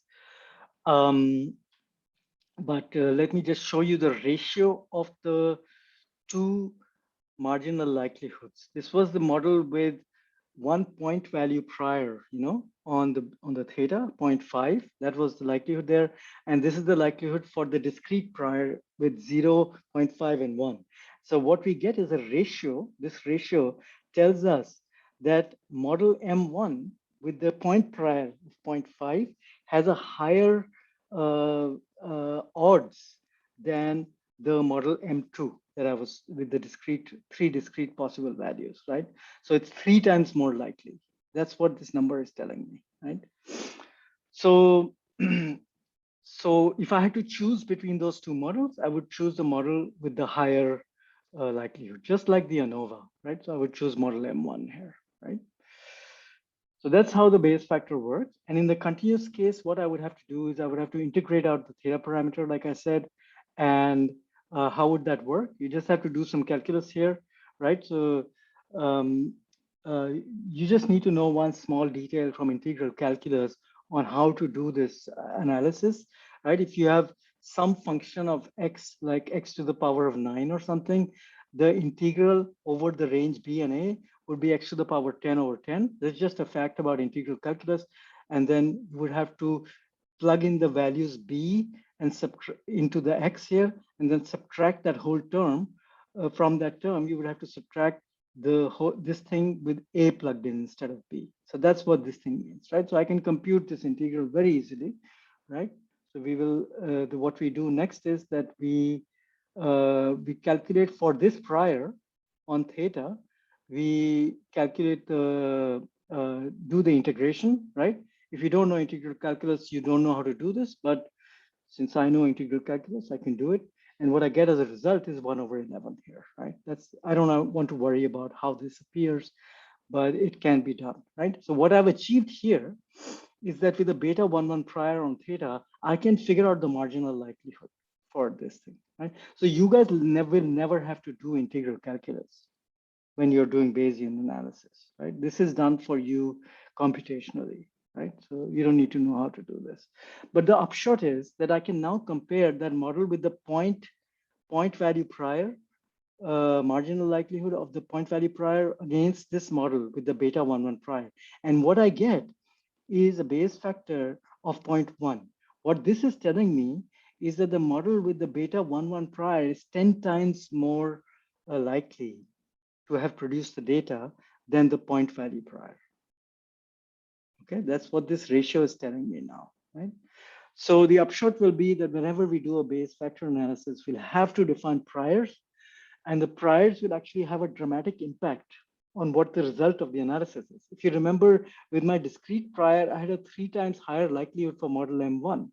With a continuous prior, I have a 10 times more likely Bayes factor, in favor of M2.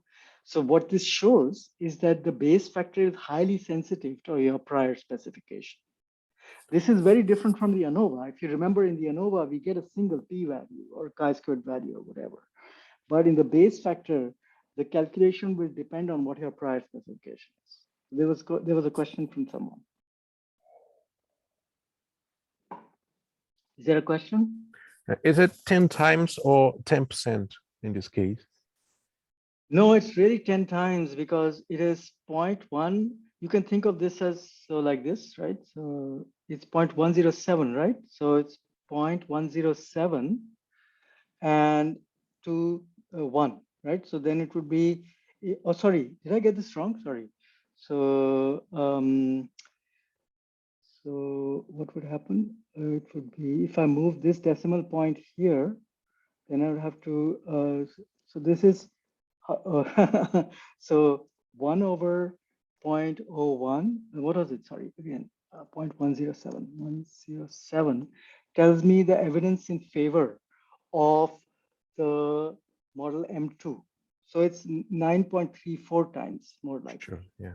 Okay, I'm sorry about Thank that. you. I said 10, but I was just kind of being careless there, right? So, oh yeah, here it is, right? So it's about 9 times more likely, model M2, okay? So the big lesson I want you guys to learn here, 2 big points. The first point is, what is a marginal likelihood? I think that should be clear by now. The second point is that the Bayes factor is computed by taking the ratios of the marginal likelihood. Oh, and there's a third point. The third point is that the Bayes factor is very sensitive to the prior specifications. And that is why I said that whenever you report a Bayes factor, you should always report a sensitivity analysis on the target parameter, which in this case is theta. Okay. So for example, when I publish papers or when my students publish papers, what they do is when they do a Bayes factor analysis, they will report something like this. I will just show you.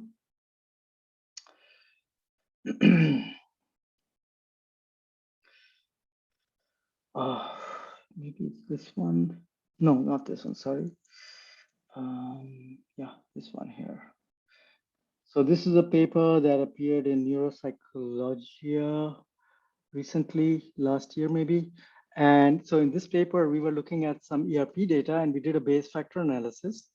And so the way we report our Bayes factor analyses, where was it already here? Yeah, you see that? So what we're reporting is Bayes factors as a function of the standard deviation on the target parameter. So the prior on the target parameter of interest has an increasingly broad standard deviation. And what you will notice is that the evidence in favor of the null hypothesis goes up and up and up as you increase the standard deviation. So as you make the prior more and more vague, you get more and more evidence in favor of the null hypothesis.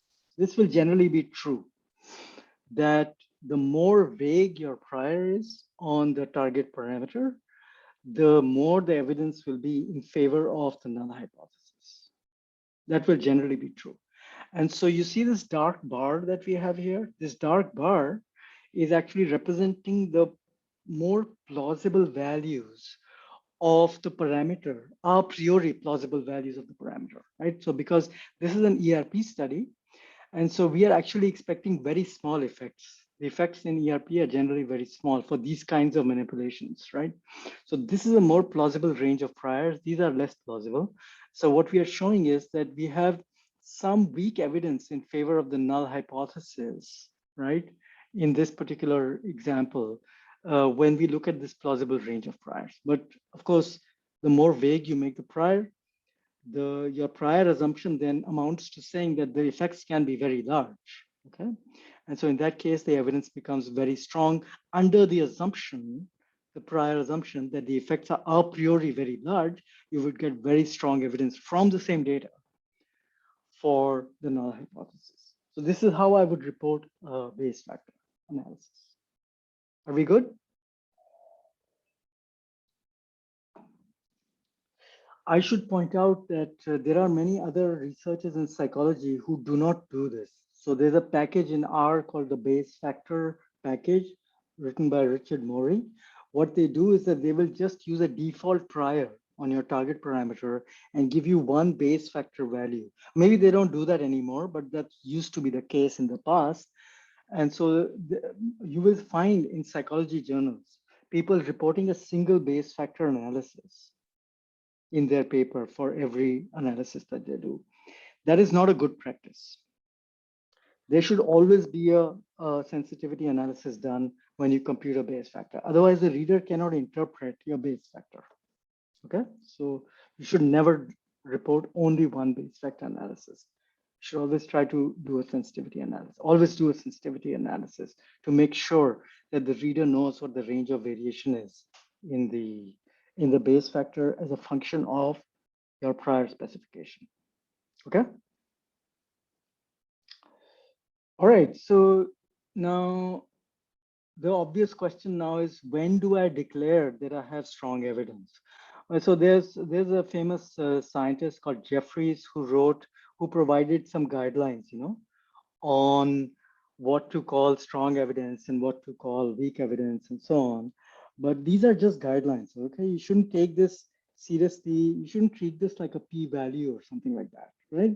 So if you get a 3 somewhere, like a 6 Bayes factor of 6, right? So Jeffries would say that, oh, you should argue for substantial evidence there. Well, I mean, 6 is 6, right? The model M1 is 6 times more likely than model M2 for the given setup that you have. What does that actually mean in the real world? We will never know. Okay, I will come back to this point after the break, right? I want to take a break soon, and I will talk about that a little bit more, about what do these ratios actually mean in real terms. Okay, so we'll talk about that. Okay, so actually my throat is drying up, so I would like to actually take a break for a few minutes, and maybe we can start again in 30 minutes. Is that okay? Are you guys okay with taking a break now? I just need to stop talking. Yeah. So Yeah, I'll that's see you. fine. I'll see you guys at 11:15 then. Okay. Then we can stop at 12:15 maybe. Okay. So I'm going to pause recording now. Right. All right. So let's get back to the Bayes factor lecture now. You should be able to see my browser. I'm going to switch to my slides now. Where are my slides? Here, right? So you guys should be able to see my slides. We had stopped at the point where I was telling you how to interpret, or how people generally suggest that you should interpret Bayes factors. And these are the guidelines, but I think that these guidelines should not be taken too seriously. So what I generally do in my papers is that I just report the Bayes factors, and that's it. I mean, you can interpret them the way you want to. Now, as I said earlier in this lecture, the big point that you should take home is that Bayes factors are sensitive to the choice of prior. And so you must always do a sensitivity analysis. Don't just report one Bayes factor when you analyze data. We discussed this point in detail in this paper. It's on my homepage. It's also linked at the end of the slides, so you can actually find out by just Googling it, okay? So this is the same point about prior sensitivity. I'm just trying to hammer home the point about prior sensitivity.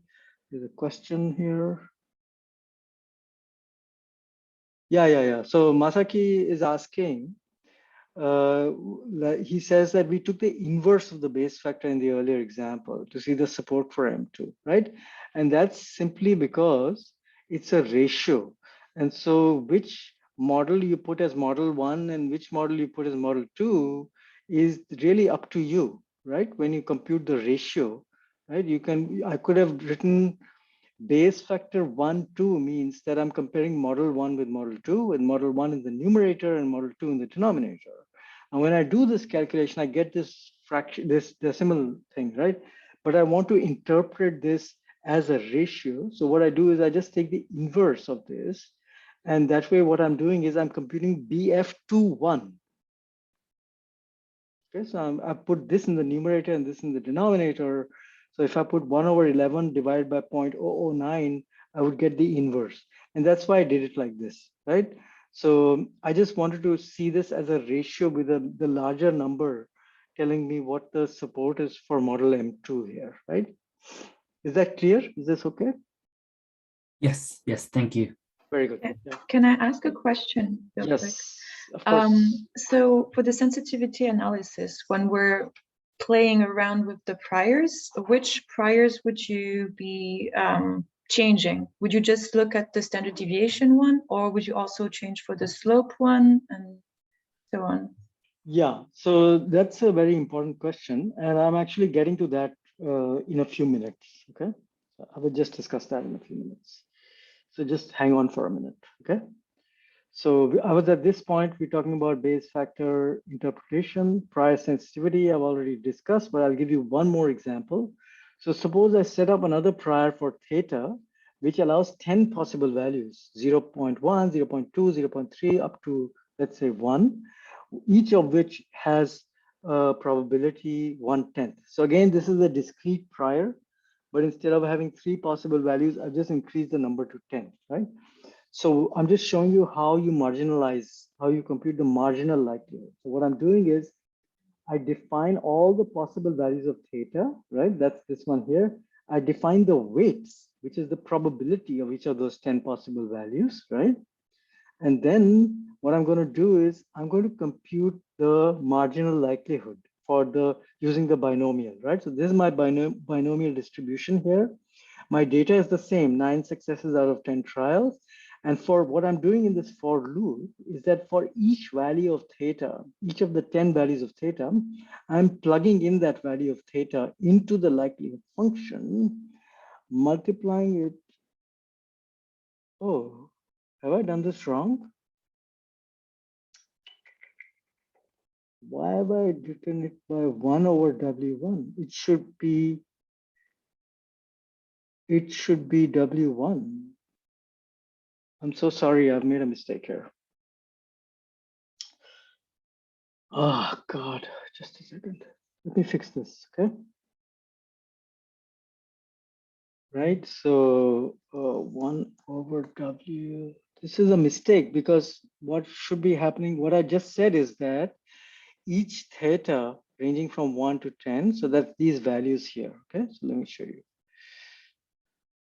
So see how easy it is to make mistakes, right? So each of these theta values ranging from 0.1 to 1 has probability 1/10, right? Because W has to sum up to 1. It has to be a probability, right? If I say sum of W, it should be 1, right? And so here, what I wanted to do actually is to multiply with W1. I don't know what the heck I'm doing here. So yeah, so now I'm going to multiply each of the probabilities with each of the possible values of theta, compute the log normal, the marginal likelihood. And if so this prob vector now contains the marginal likelihoods weighted by all the different values, right? If I sum them up, the summing up is the marginal likelihood. It gives me 0.08. And so now if I take the sum of this marginal likelihood and compare it with that original point value, what do I get, right?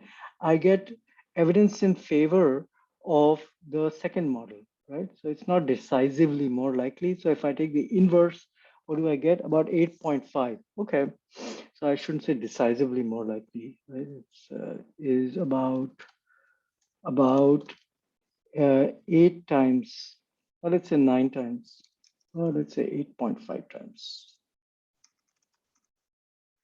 more likely, right? It's not decisively more likely, but it is more likely. So this kind of illustrates the sensitivity, you know, of the Bayes factors to the prior with respect to the prior. So now, okay, so we are now at the point where I have illustrated the effect of prior sensitivity. And the main point I wanted to get across, as discussed in many papers that we have cited at the end of these slides, is that you should never report a single default prior or single Bayes factor. Always report a sensitivity analysis. Okay, so with that as background, I want to now dig deeper into the Bayes factor and to think about what it actually amounts to, okay?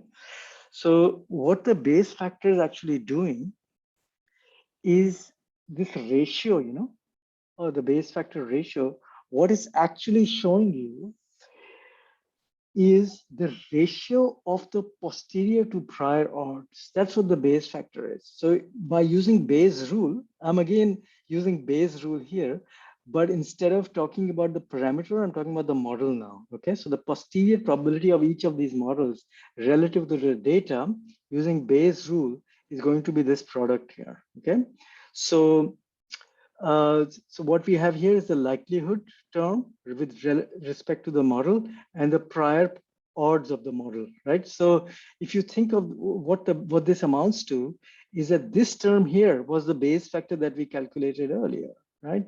And so what you notice is that this term here is actually a ratio of the posterior odds to the prior odds, because I could take this term and divide the left-hand side by this, and this would give me the ratio of the posterior to prior odds. And that's why we say that the Bayes factor is telling you how your belief about the odds in the two models should change, you know, with respect to the data, right? So it's the ratio of posterior to prior odds. That's what you're actually learning through the Bayes factor, okay? So you will often see this kind of formulation of the Bayes factor as the term that changes the prior odds to the posterior odds. That's what that term means, okay? So now we come to the practical aspect of this lecture, which is how do you compute Bayes factors? So suppose I define two models, which I just defined for you. I will simply use this function in BRMS. It's a built-in function that computes Bayes factors for you. So let's see how we do this. So we are going to first load our relative clause data. Then I set up my contrast scoring +1, -1. And then I set up my priors, just like before. So here, I want you to notice something very important. I've made a sudden shift, okay, with respect to the priors. What I've done is I'm using mildly informative priors now. Earlier, I had a 0-10 prior on the log for the log normal. I had a 0-1 prior here, and I had a 0-1 prior for the standard deviations, right? LKJ remains the same, LKJ2. But what I've done is I've changed these priors here. Why did I do that? The reason I've changed these priors is the reason I'm using these mildly informative priors is because these priors will produce much more realistic prior predictive data than the uninformative priors. You know, so later on, after this course is over, be sure to try this out yourself. Replace these priors with uninformative priors and look at what the prior predictive data look like. You'll see that they're completely absurd, even with the log normal likelihood, right? But if I use these informative priors, these priors will produce very reasonable data. And so that's why I've used these informative priors here, okay? So I've got my model with relatively informative priors, so let's say mildly informative priors. I fit the full model in the way that we have done before. Nothing much changes here. I've got the log normal likelihood. I've got 2000 iterations as a warm-up. One thing that I have changed here is I've changed the number of iterations to 10,000. It used to be 2,000, right? So if I have 4 cores, what this means is that each core will give me 8,000 samples, because 10,000 minus 2,000 in each core gives me 8,000 samples, and I will have 8,000 times 4 iterations for each parameter now, right? I need this number of iterations in order to approximate the Bayes factor, right? So the BRMS underlyingly uses something called bridge sampling, which we can't go into in this course, to approximate the Bayes factor, right, computationally. And in order to do that to do it robustly, this calculation, we need lots of iterations. So 10,000 is generally okay for this kind of setup. Okay? Quick For question. the kind So of, is the warm up then the same across all cores? yes. Okay. Yeah. This warm up and iteration is for each core that you're going to use. And in general, you should always have, sorry, what am I saying here? No, hang on. I made a mistake here again. This is pretty stupid. Sorry, just a minute. Let me just fix this. So if I look at the BRMS function, right? So in the BRMS function, I have to define the number of chains also. I'm sorry about that. Oh, this is not super helpful what these people do. They don't provide much of a help function here. I really hate this.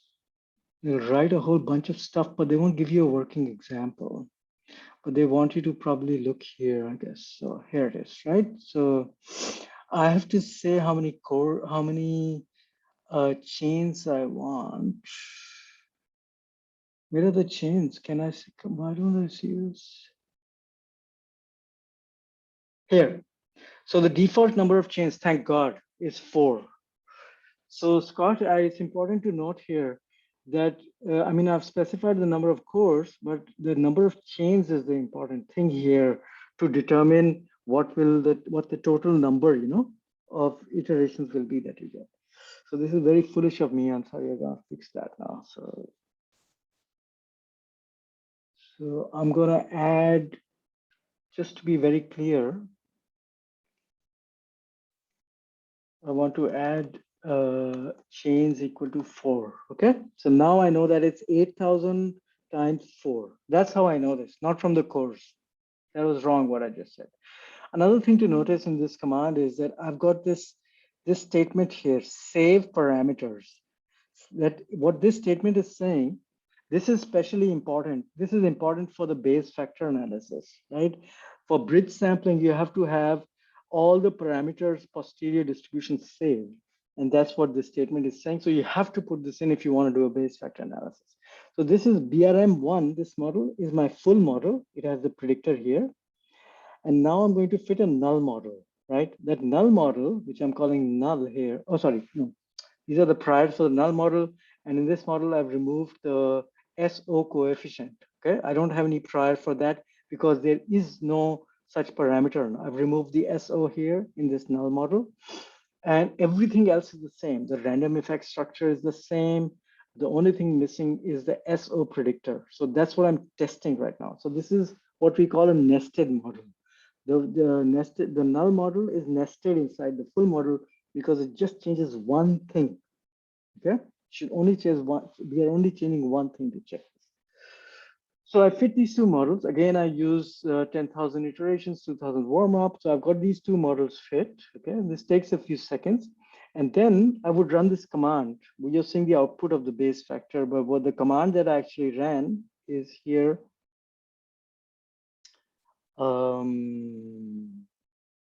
I should have written echo equal to true here to print out the output, right? So if I had done that, you would see that I'm doing a base factor analysis, comparing the null model against the full model, right? That's what I'm doing here. And notice that I'm caching my results so that I don't have to keep redoing it.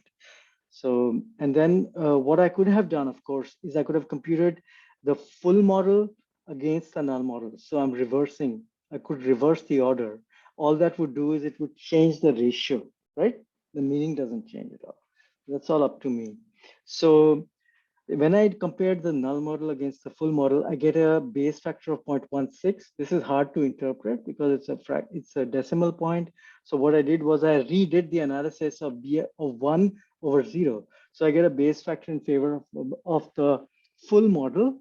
I get a base factor of 5.6 or so, right? So that means the evidence for the effect of the relative clause manipulation is there in these data. So I have the model with the full specification is 5 times more likely than the model with the null specification, right?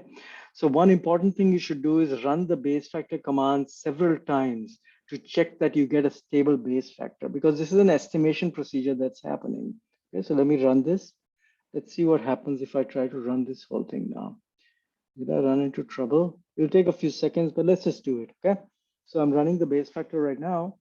And once this thing finishes, what will happen is that I will get those model fits, BRM1 and 0.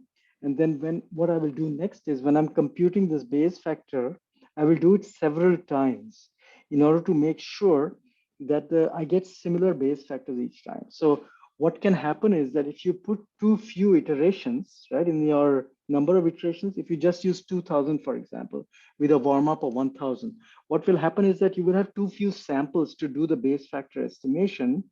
And as a consequence, the base factor will keep changing every time you do the calculation. I'll just do that and show you, okay? That will tell you that the base factor calculation is not reliable, okay? So in order to check whether it's reliable, you want to run this multiple times. So I'll just do that in a second. Notice that it's going to take a few seconds now because there are 10,000 iterations, 4 chains, which even if they're running in parallel, it's still going to take some time now, right? A few more seconds than the standard 2000 chains things that we generally fit. So while this is running, let me show you again the paper that I showed you yesterday, where I repeatedly calculate the base factor on simulated data, right? So what I did was that, for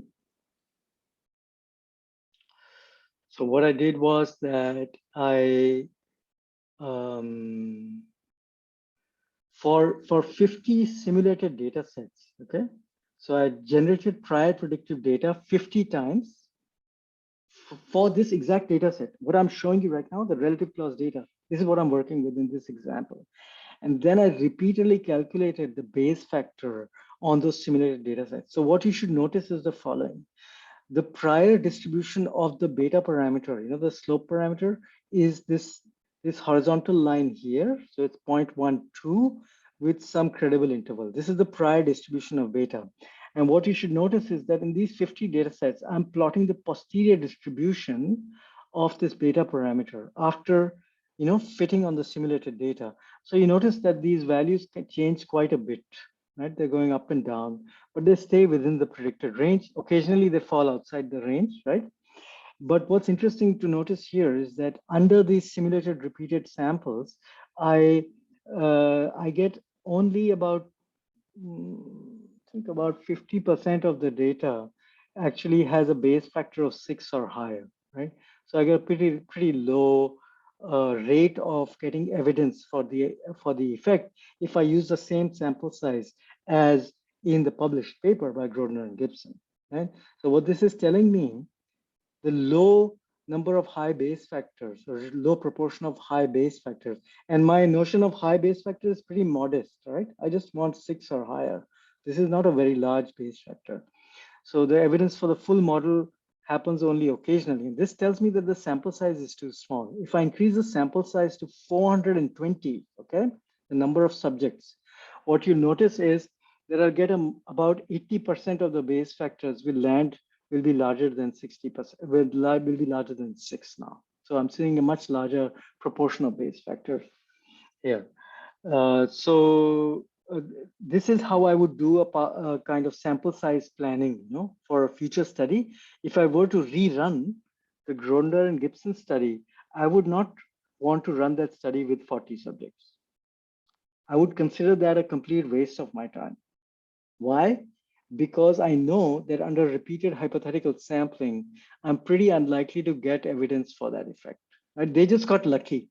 In their particular data set, they get a base factor of whatever it was. I can't remember what it was, but they just got lucky, right? If they were to rerun the study, they would probably not get strong evidence. And in fact, you will find, if you look closely at the data, you'll find that only 2 or 3 subjects are actually driving that effect. There's actually not really compelling evidence in that data for relative clause, object relative clause advantage.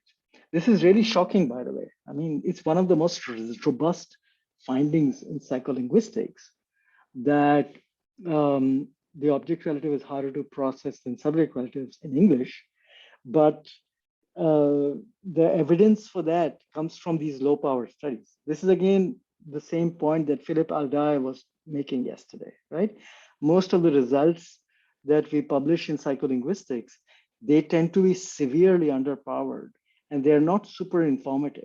So just because you get a base factor of 5 or 6 or something should not make you overexcited and tell you and make you feel that, oh, I really found out something about nature. You don't really know until you actually replicate that effect. You have to make sure that you can consistently replicate that pattern. So as you can see, we are still in the process of sampling. So let me make some other points while this is going on. So we'll check the stability in a few minutes. One thing I will ask you to do after we are finished with this is that we will refit the above models. And this now comes back to the question that somebody just asked a few minutes ago. I will ask you to refit the above models that I just showed you with a different prior for sigma. So, in my informative prior, what I did in the informative prior that I used, I was using for sigma, for the residual, I was using a normal 0.05 prior, because this is not super mild. It's just it's a reasonably slightly informative prior. So what you can do is change this to 0.2 or even 0.5. That would be a radical move. Okay, change it to 0.5 and then see what happens to your base factor. Okay, that would be a good exercise, and that will answer the question that somebody just asked: should one only vary the parameter for the target parameter, which is beta, or should one be varying all the other parameters? I'll tell you the answer right now. What you should do when you are analyzing data is to first figure out through prior predictive checks what your reasonable, mildly informative prior should be for your data, okay, for your particular research problem. And then you should only vary the prior on the target parameter. So that's over here, right? In the full model, this parameter is the interesting one for the base factor analysis. The other parameters should be held at reasonable values, which are mildly informative. And of course, I will talk about what reasonable means and how to think about priors. That's a very important topic, which I haven't really touched on yet. And it must be bothering many of you by now, okay? So anyway, so we get to this point that we're going to check the stabilities. This is your first exercise for now. And then the second exercise I want you to do is to check how the base factor changes when you change the slope, the prior on the beta parameter to a normal 0 with a standard deviation of 0.05, right? If you change this from this informative prior to a vague prior, what will happen? What should happen is that you should get stronger evidence for the null hypothesis if you make your prior very weak. And that's the reason why you should not use uninformative priors or default priors when using base factor analysis, okay? So this is 2 exercises for you guys that you should do now.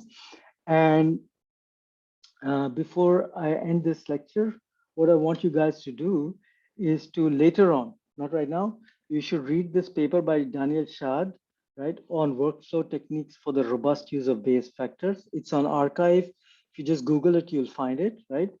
And there's an example analysis, which I also showed you today on how to report base factors. That's why you can take a look at this paper. It's publicly available, I think. So you should be able to download it and try it out. And the source code is all available for everything there, of course, right? And the original book rather, which discusses base factors is this Jeffries book, published originally in 1939, but also reprinted by Oxford University Press in 98. This book is, I don't recommend that you read this book because it's written, in an era that was very different from today's. The vocabulary is different, the terms are different, so you will just get confused if you try to read this book. So you're better off not reading this book, right? So it doesn't buy you anything. But I just mention it because I need to cite the sources of this whole base factor stuff, right? Okay, so let's see if my models have finished. Yeah, I've finished now. So if I run this, let's see, let me run the base factor calculation here. So what will happen is that it will run some iterations to estimate the base factor. This is using a procedure, a computational procedure called bridge sampling. So I will run this command twice. Usually when I'm doing these analyses, I run it 2-3 times to check if I get similar numbers each time, okay? So it takes a few seconds because it's working with a large number of samples. So it has to do a lot of computation to get the base factor out. It will take a a few seconds, so let's just wait for that. And while this is running, I want to tell you about the last point I want to discuss now. The last point I want to discuss is the issue about priors. So this is a chapter in this textbook, right? So now, I mean, in this course, now it's time for us to step back a little bit and think a little bit more broadly about what we've been doing and where we are going to go next, right? Where you are going to go next. So whenever people start doing Bayesian statistics, the number one question that they have is, how do I decide on my priors? And can you teach me how to think about priors? Okay, so this is a very important question, and it's not really discussed much in textbooks. So I decided to write a chapter on this in this book so that I can help you think at a meta level about what it means to think about priors, right? So the problem of thinking about priors is actually not just a Bayesian statistics problem. It's a problem about scientific thinking. As a researcher, as a scientist, you are going to have some beliefs about your research question, right? So I don't, yesterday, in the Philip Alday talk, there were some questions that I answered for him. Some people were asking in the Q&A session, in the Q&A block, in the webinar, they were asking some questions. And there was one very interesting question.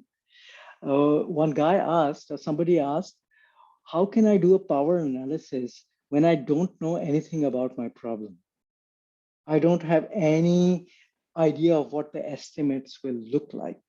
How can I do a power analysis, right? And so the answer to that question is that you are going to have to figure out what your prior beliefs are. If you're going to do a power analysis, if you're going to do a Bayesian analysis, you're going to have to figure out some prior beliefs.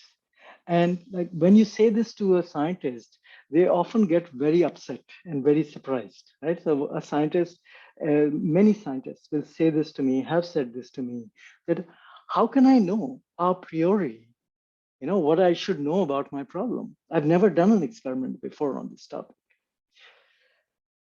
But that is never the case. It is never happens that you're working on a scientific problem and you cannot come up with any idea about the possible or plausible values of your research question. That will never happen. And so what's interesting is that the broader issue here is developing the ability, you have to develop the ability to be able to approximate some numbers for the research problem that you're studying. Now, people in physics are able to do this very, very well, right? So there was a guy there was a famous physicist, his name was Fermi, F-E-R-M-I, right? And so Fermi was a person who developed this skill of coming up with ballpark numbers for doing computations, for physics calculations, right? Back of the envelope calculations. So he used to give an exercise to his physics students. The exercise was the following. So I don't know if this is actually something he actually did, but this is how it's reported in the literature. So one of the exercises that Fermi used to give to his students, and he used to work in Chicago, in a university in Chicago. So he used to ask his students, estimate for me the number of piano tuners that you have in Chicago. What is the number of piano tuners that you will have in Chicago, right? And what the students had to do was they had to think about what might be a plausible range of the number of piano tuners, right, you might have in Chicago. Of course, the process of reasoning involves asking yourself questions like, how many pianos might there be in Chicago, first of all? Okay. And another question you might want to ask is, how often do you need to tune a piano? These are questions that you can answer if you try to think about the problem, right? And this already limits the range of the number of piano tuners that you can have. You could also do things like you could just scan the yellow pages to see how many piano tuners there are. That's also a possible way to guess, what the number might be. So there are different ways that you can do this. But let me make you think about this problem in terms of, for example, a reading study. Okay, I'm going to do a reading study. So what people often tell me is that, oh, I'm about to do a reading study on pragmatic implicature, right? I'm going to study conversational implicatures in reading, and I have no idea what the effect size might be. Okay, so let me ask you a question. What can be the minimum reading time that you might have in a reading study? Right, the minimum reading time would be 0 milliseconds. You cannot have anything below 0 milliseconds. Now think about what you've already achieved with that. You've already eliminated half the number line. You've eliminated half the range of possible numbers that there can be, right? So you already know something about this problem. The next question I would ask you is, what do you think the maximum reading time would be on a word, some word that you read? Okay, so if I think about it, my answer would be, I would not spend more than 2 seconds on a word when I'm reading. So maybe I want to be more generous and I say I wouldn't spend more than 3 seconds on a word. But look, I've already defined a range of plausible average reading times now, 0 to 3 seconds, 0 to 3000 milliseconds, right? So even starting from a state of zero knowledge, you can narrow down the range of effects that are plausible. The next question you might ask is, okay, so if I'm comparing, for example, subject and object relatives, what's the range of plausible differences between subject and object relatives that I can come up with, right? Let's say I've never done a subject-object relative clause study in my life. I could still come up with a reasonable range, right? And the reason I could do that is that I could ask myself, okay, so would I expect, if I'm looking at the reading time differences at a particular word in a sentence, for example, the verb inside a relative clause, could the difference be as large as 500 milliseconds? Right? So if all I have to do now to answer that question is to look at the range of reading time differences I see in the literature. So let me show you the range of reading time differences that I see in the literature based on 100 studies, published studies that we looked at that are looking at a phenomenon called interference effects. Okay, so I will show you the range of variation that you will see in situations where there's a very similar kind of manipulation to the one that you see in subject and object relatives, right? So we are looking at reading time differences now. Okay, so I'll show you some differences. So what we see is in the literature, what you'll see here, the triangles are the mean differences, and you see something ranging from minus 50 milliseconds to something like 100 milliseconds, right? With large credible intervals. These are very large intervals, but there are some 40 or 50 studies that have looked at different phenomena in sentence processing, where they're always comparing, two conditions, and we're looking at reading time differences at a word. So in total reading, in first pass reading time or self-test reading, okay? So what we are seeing is a range of variation going from minus 50 to plus 100 milliseconds. So I could say that, okay, the range of the variation that I would expect in object and subject relatives go from, let's say, minus 100 to, or minus 200 even, to plus 200 milliseconds, right? So I could assume a normal distribution with mean 0 and standard deviation 100. I just elicited a prior for myself for the relative clause problem by thinking about this problem, by looking at some prior data on this. That's nothing to do with relative clauses. This data has nothing to do with relative clauses, but it gives me some ballpark numbers to start with. Okay, so this is the kind of reasoning that Fermi also did, in his research, and this is the kind of Fermi reasoning that we also need to learn to do. Right? This is called a Fermi problem. It actually has a name in physics. A Fermi problem has a characteristic profile. Okay, it says upon first hearing about this problem, one doesn't even have the remotest notion of what the answer might be. And one feels certain that too little information exists to find a solution. And yet, when the problem is broken down into subproblems, each of those subproblems is answerable without the help of experts or reference books. And an estimate can be derived. This is called a Fermi problem. And as Bayesians, we have to develop the art and science of thinking about these kinds of, the issues about priors as a Fermi problem. It's really a Fermi problem, okay? And there's even very interesting textbooks on thinking about the art of approximation in general, okay? So let me show you. There's a guy called Sanjoy Mahajan. He's an MIT researcher, and he's written some really amazing stuff. Like there's a really amazing textbook, which is an open source textbook. You can download it and read it, right?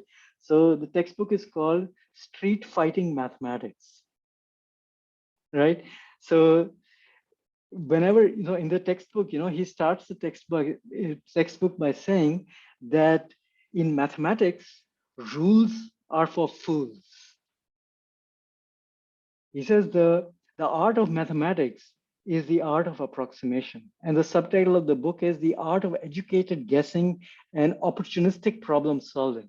So he gives you lots and lots of examples of how you can solve problems, when you're studying a research question, right?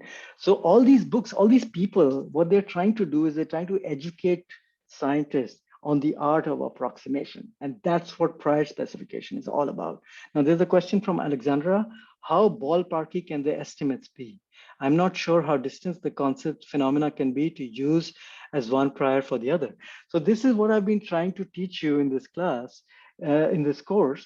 What I've been trying to show you is that if you start with an uninformative prior, right, what you're basically doing is that you're letting the likelihood dominate. So go ahead and do that. I mean, if you feel uncertain, choose an uninformative prior. There's nothing wrong with that, right? Let the likelihood dominate initially. But often, in most of the cases that you guys are going to encounter, like as students, it is very rare. In my experience, I've been in the business for 20, 25 years now. I find it very, very rare for a student to start on a research question about which nothing is known. Only senior people work on risky things like that. People like me work on weird problems that nobody's ever worked on before. You are never going to be in that situation. You're going to be working on problems that actually have, some prior knowledge. Where you have some. Yes, go ahead. Yeah. Sorry, can I ask a question, Shravan? Yes. It might be a silly question actually. If I if I don't know much about the theory, so if there's no much information about it, can I use a data-driven approach instead and using a frequentist approach to calculate my parameters and then use my parameters as priors for my research? Would it be cheating? Would it be actually overfitting the model? Is it possible to do this, to have an overlook of the parameters and then deciding on the final parameters or the final a prioris? No, it's perfectly reasonable. But one further step you should always take is that you should always do a sensitivity analysis to check what happens if you relax those priors and make them more uninformative, right? As long as you do that sensitivity analysis, this is exactly what you should do. So, so let me actually show you something else like this, this meta-analysis that I just showed you. This is a meta-analysis we did of about 100 studies or maybe 70, 80 studies. And so what we did was we derived a posterior distribution of the effects we were interested in studying. These are posterior distributions from 50, 60, 70 studies, okay? This is the essence of what we have learned from all the previous work on this topic, right? And so actually there's even another paper on this. So let me just also pull up another example paper. Just one second. Right, so one of my colleagues who's teaching the intro frequentist class, she and I published a paper in JML recently in which we asked the question, what did we learn from 40 years of research on semantic interference, right? So we summarized everything that exists in the literature as a posterior distribution. And this posterior distribution now is my prior distribution for the next study. Okay, not the prior distribution, it's a prior distribution for the next study here, right? This effect size now is what I'm going to use to as one of my informative priors for the future study. Okay, but it won't be the only prior. Igor, are you with me? Yeah. Yeah, right. Yeah. Yeah. So this is a very important insight here, that what we want to do is we want to build on the prior work.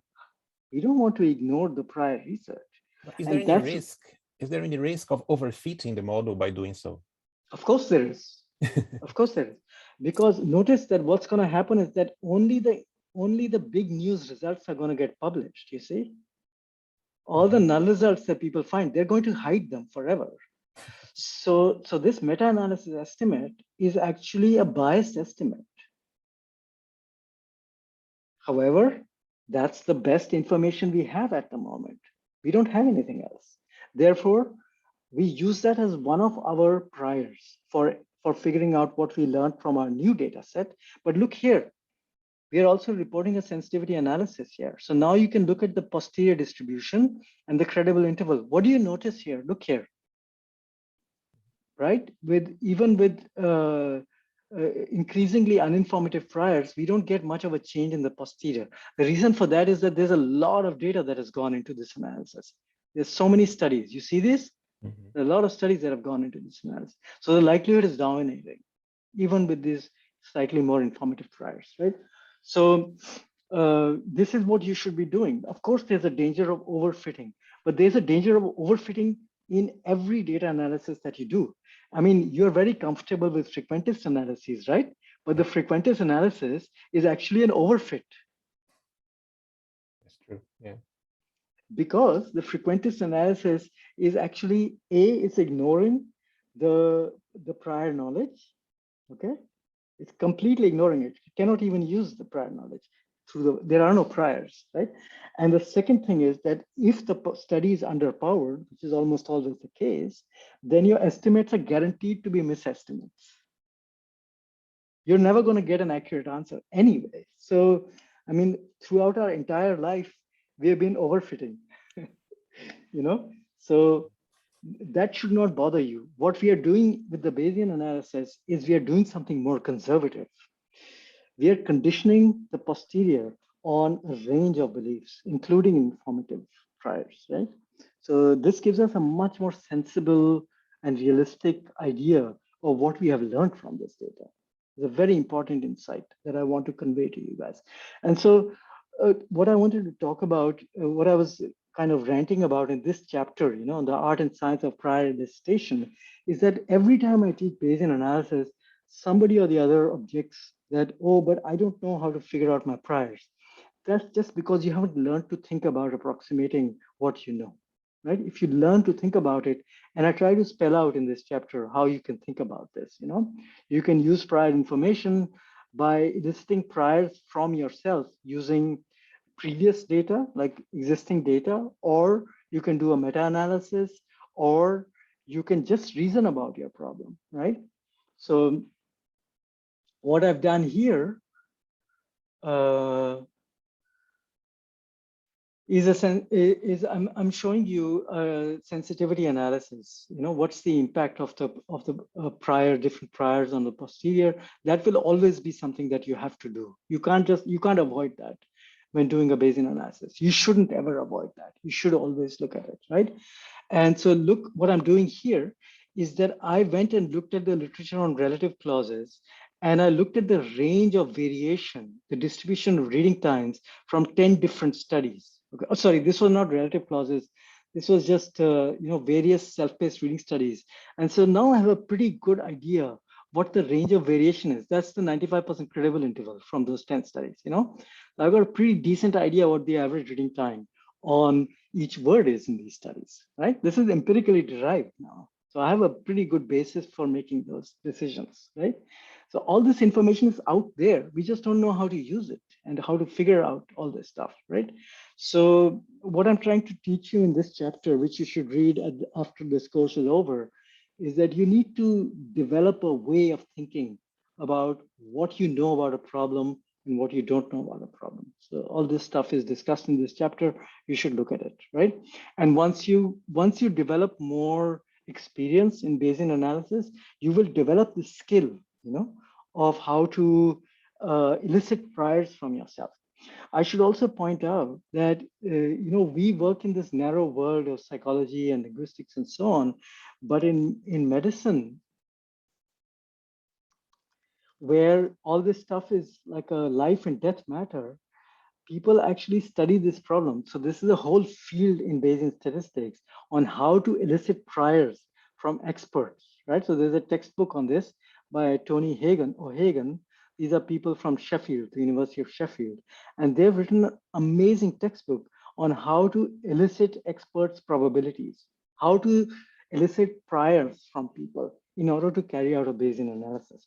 This becomes very important in clinical trials, where you often don't have much data, but you do have a lot of experts. You've got medical experts with decades of experience, with patients. So they can actually give you good ballpark estimates of what the likelihood is of something happening and something not happening, like a treatment or something working or not working. So how to elicit those priors is something that you can learn to do by following the procedures here. There's even a library in R, it's called the Shelf package. In R, this package is a toolkit for eliciting priors from experts. So what you can do is you can use this package to sit down with an expert and ask them a series of structured questions that will elicit a prior from that person. This person could be yourself, you yourself, right? You can do this. The author of this prior is my dissertation advisor from Sheffield. I did my statistics degree from there. So this guy actually created this package. And this is a great package because it provides a systematic approach for prior elicitation, either from yourself or from an expert that you're talking to. So another thing you can do in a Bayesian analysis is you can talk to different experts. Those 3 or 4 different experts will have different priors.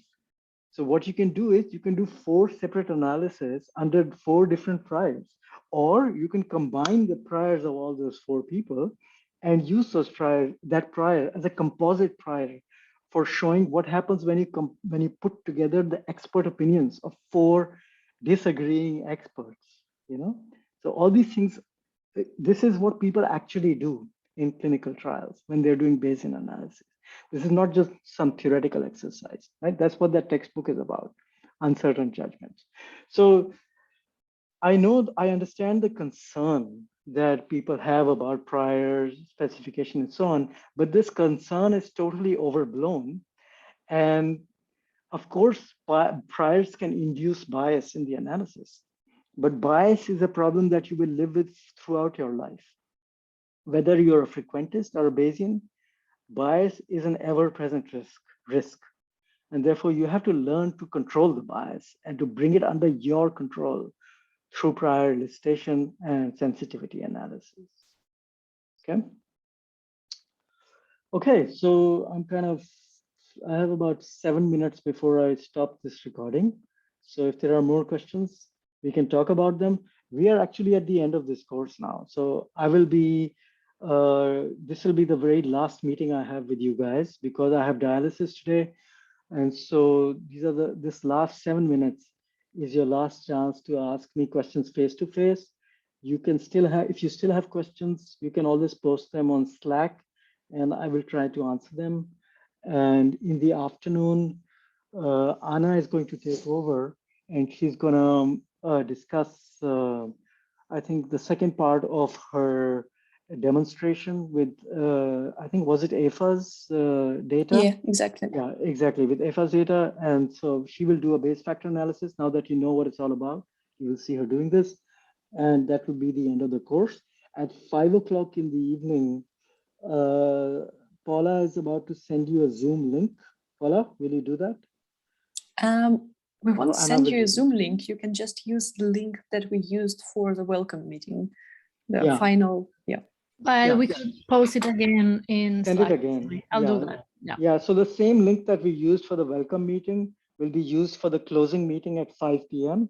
So you guys are invited to come to that meeting, and we will just say a few words. Paula will say a few words, or maybe Anna, I don't know who is free at that moment. And we'll say a few words to close the meeting, and then we will remind you to do the teaching evaluation, which I sent you the links for. I saw that 19 people already filled it out. So it would be nice if everybody filled out that teaching evaluation. It will be very helpful for us. So we'll remind you to do that. And then Isa Wattenberger, who's the boss of the collaborative research center that this summer school is a part of and is funded by, she will say a few more words about the things going on at Potsdam, and we will announce the next summer school as well at that moment. So you should come and be there. And if you have any comments or anything that you want to say, you can say that at that meeting. Okay. So we still have 5 minutes. So for an open discussion, if you want to talk about something, we can do that now. Can I ask a few things? Go ahead. So this is a bit of a broad question, maybe a bit of insecurity after this some school. Yeah. So have been, we have a pipeline of experiment analysis and frequent tests, right? So as a late stage PhD student who is now jumping in Bayesian analysis, yeah, so say that there are a lot of things to be done. I guess it takes a bit of time. So yes. what would you suggest to a late stage PhD student? Yeah, so what stage of your PhD are you in? Are you starting out, or are you already about to finish or something? Where are you in your life? So I'm in the final year now. Okay. And I have just 1 or 2 experiments that I'm analyzing the data. Yeah, so if you're in the final stage of your dissertation work, then I think that there are several ways to go, So it also depends on your advisor, on how open-minded your advisor is, because some advisors react very violently to, switching to Bayesian analysis because they don't know anything about it and they're not willing to trust the student, to do the work themselves. So it really depends on what your advisors say. Of course, you have to follow your advisor's, instructions. But what I'm trying to teach you here is I'm not trying to switch you to the Bayesian framework overnight. This is a process. So what will happen now is that you should go back and read the book that we have given you. You should read the other, references that we've given you. There's the McElreath book. There is the Ben Lambert book. There are other textbooks that you can read. Get the broader picture. There are people with competing points of view. Absorb them. Try it out on your data, right? There is no hurry, right? You don't need to become a Bayesian overnight, right? So you need to acquire the knowledge, and you have to acquire the experience. That's the most important thing. The experience is the important thing. As you do more and more analyses, you will, and compare it, for example, with the frequentist analysis, you will develop more confidence, right? And as you develop more confidence, then one day you'll be ready to go and you'll be able to publish work, with this kind of analysis. So it's a process. And I think that this process requires engagement with data and being adventurous, I showed you some examples of how to be adventurous. Like I was playing around with the LKJ prior, right? I was fooling around with it to see what happens. That gives you deep insight, So now after 10 years of doing Bayesian analysis, I can eyeball the data and I know what is going to happen under different priors. I have a pretty good idea because I've done so many analyses, right? This is a process that you will acquire that experience, right? And then you become an expert and then you can do this stuff quite easily, right? So you should not feel pressured now to like just overnight switch over to something else, right? That's okay. It's okay, I think. I mean, I did my entire PhD analysis in a frequentist way. And basically the whole thing was completely nonsensical, to be honest. My PhD work was all my studies were underpowered. I think I was just mining noise, but my dissertation was published as an outstanding dissertation. So I should be proud of that, but I'm rather ashamed of my dissertation now knowing what I know, you know. I didn't have myself as an advisor. I wish I had myself, today's self, you know, as my advisor 20 years ago. I would have done a much better job. So that's okay. I mean, one lives and learns, you know. This is not something to feel stressed about. Thank you so much. I mean, this changed the entire thinking process. Yeah, it's a very radical shift, and it will take time to absorb the ideas because there's a lot more I skipped, you know, from the first 5 chapters. You have to go back and think about it now. You have to reread all the 5 chapters, do the exercises, maybe even do them again. When I was a student in statistics, I would often go back and do the same exercise over and over again. That, you know, seeing the solution, putting it aside for a week and trying to do it again, that is a huge education because you have to retrace that path, right? So all the derivations I did for you guys, try doing them yourselves, right? You will learn something. It's a superb exercise. So even today, I sometimes go back and do my old derivations, like calculating the ANOVA by hand, you know, doing likelihood ratio tests and all that. I do the analysis myself just for fun, just to see if I can do it, you know, if I still understand how to put together the algebra, you know. Okay. Yeah. Hopefully things will change. I'm sure things will improve. The next generation is where all the interesting action will happen. You know, old people, they will all disappear one day. Good riddance. That's what I say.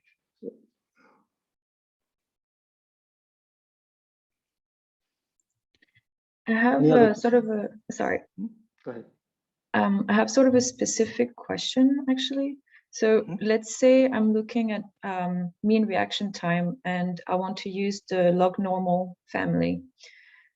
Do you have to set your priors with logs, or can you just use not transform your estimates? Because, for example, if I have, based on previous studies, if I have a good idea of what my priors should be, but that would be in milliseconds, right? Let's say 1,200 milliseconds. Would I have to input that as a log, or could I just input that as 1,200 milliseconds? Would that make a difference? Yeah, so this is a good question, and the way you should proceed is the following. Oh, by the way, so here's my base factor calculation. I completely forgot that this was going on in the background. So I get a reasonable number. Okay, I get a similar number to what I got in the slides, so I know that this is robust, right? Everything's working fine. So to answer your question, I want you to think about this. Suppose your mean is, let's say your mean is estimated mean. Okay, what is your estimated mean? So can you tell me? 1,200. Let's say 1,200, okay? So that's my estimated mean. What would that be on the log scale? About 7, okay? So my alpha would be about 7 milliseconds, 7 log milliseconds. Are you with me? Yeah. Okay, so what's the range of variation for you? What is your lower bound?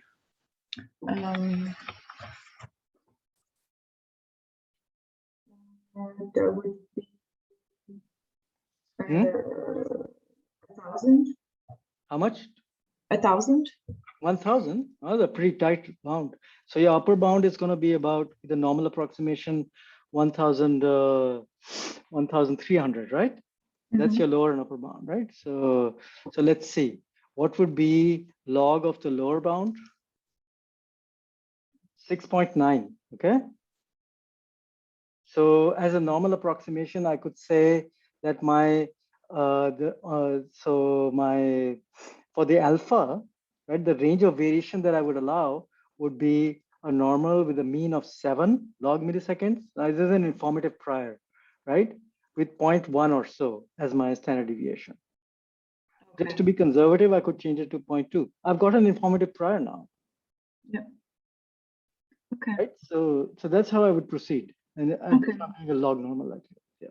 Okay, so I would just log transform my priors. Okay, that makes sense. Look at the chapter, okay? On chapter, I think chapter 3 onwards, we discussed this in a lot of detail. Go and look at the chapter carefully to see how to do the transformation back and forth, to translate your understanding on the original scale to the log scale, right? Yeah. Anna also tried to show this with the, inverse logit and all that stuff. You should learn to go back and forth between different scales. Thank you. Sure. Okay, guys, are we done? Shall we stop? Okay, so I want to thank you all for putting up with me and Anna and Paula for 5 days. It's quite hard to actually absorb all this material in at such a fast pace. So I'm very grateful that you all stuck around. So all the best to you, and hope you guys can follow up on this and learn something from this that has had some lasting value for you. Okay, some lasting practical value. I'm really keen to get the next generation to do better than what my generation and people before me did. I think our field is in a very disastrous kind of state right now. And I think that we can do much, much better. And so I think that you are the people who will bring that change. So I hope that, this summer school helps you get there. Okay. All right. So have fun and all the best. Bye-bye.